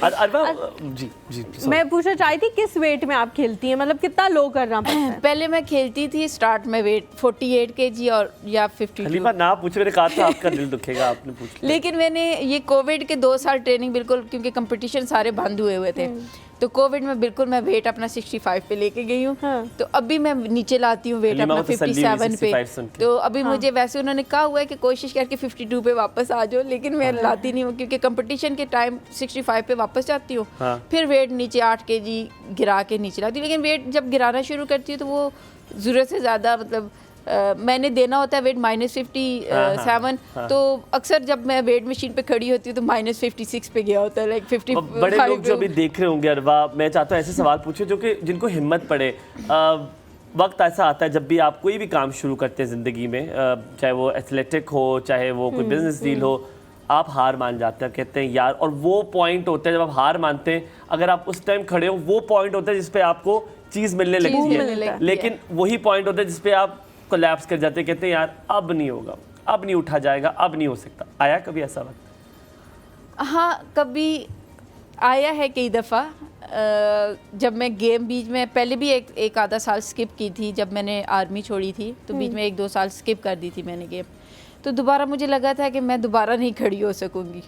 तो मेरा एक कोच है जिन्होंने एक्चुअली मेरी बेसिक ये जोडो की बनाई हुई है, सर तालिब हुसैन, आर्मी के कोच है, अभी वो रिटायर हो गया। तो मैं उनको कहती होती थी अक्सर कि आपके बगैर मैं खड़ी नहीं हो सकूंगी, क्योंकि उनको मेरी ट्रेनिंग नेचर का पता है कि मेरी एक ट्रेनिंग की आदत है, केमिस्ट्री उनके साथ मैच हो गई थी ना, मेरी एक नेचर है ट्रेनिंग में मेरे ऊपर जब तक डंडा ना होना तो मैं, उन्हें आपको साइकी पता है कि कैसे आपसे काम कराना है। तो वो मैं डंडे वाली ट्रेनिंग करने की आदत है, मेरे ऊपर एक बंदा खड़ा तो मेरी ट्रेनिंग बहुत अच्छी होती है। तो मैं उनको कहती होती थी नहीं, लेकिन ये था कि आहिस्ता आहिस्ता करते फिर मैं वापस अपनी फील्ड में वापस कम बैक किया था। तो वो टाइम थोड़ा सा होता है कि बंदा कहता है, लेकिन ये जब वापस आई हूँ तो वापस अल्हम्दुलिल्लाह अभी भी ये 15 जुलाई था, 15 जुलाई को मेरी नेशनल चैम्पियनशिप थी, अब्टाबाद में हुई थी इस दफ़ा, तो उसमें वापस मैं अपना गोल्ड शोल्ड लेके चैंपियन बन गई पाकिस्तान। हम चाहते हैं आप अपना फख्र दिखाएं, आपने मेडल्स जो है वो वाज़े करें और दिखाएं, इसको जरा क्लोज़अप प्लेम जी दिखाएं इनके मेडल्स। ये अभी लास्ट नेशनल का है जो मैंने अभी विन किया था, ये जो 15 जुलाई को 15 जुलाई की थी, उसका गोल्ड है। और ये जो है ये मेरी वर्ल्ड चैंपियनशिप के दोनों गोल्ड हैं जो मैं बाहर एक से आपने जीती। ग्रैपलिंग में माशाल्लाह हाँ, जीता था और एक किक बॉक्सिंग में आपने हाँ। जीता था। उनके वो जो है ना बैंड्स वो ब्लू हैं, तो मैच हो रहे हैं हमारे हाँ, इस पे प्रॉपर लिखा सोच रहे हुआ हैं सारे में ब्लू है दोनों जी। तो माशाल्लाह खूबसूरत तो खूबसूरत। ये वो वाले हैं।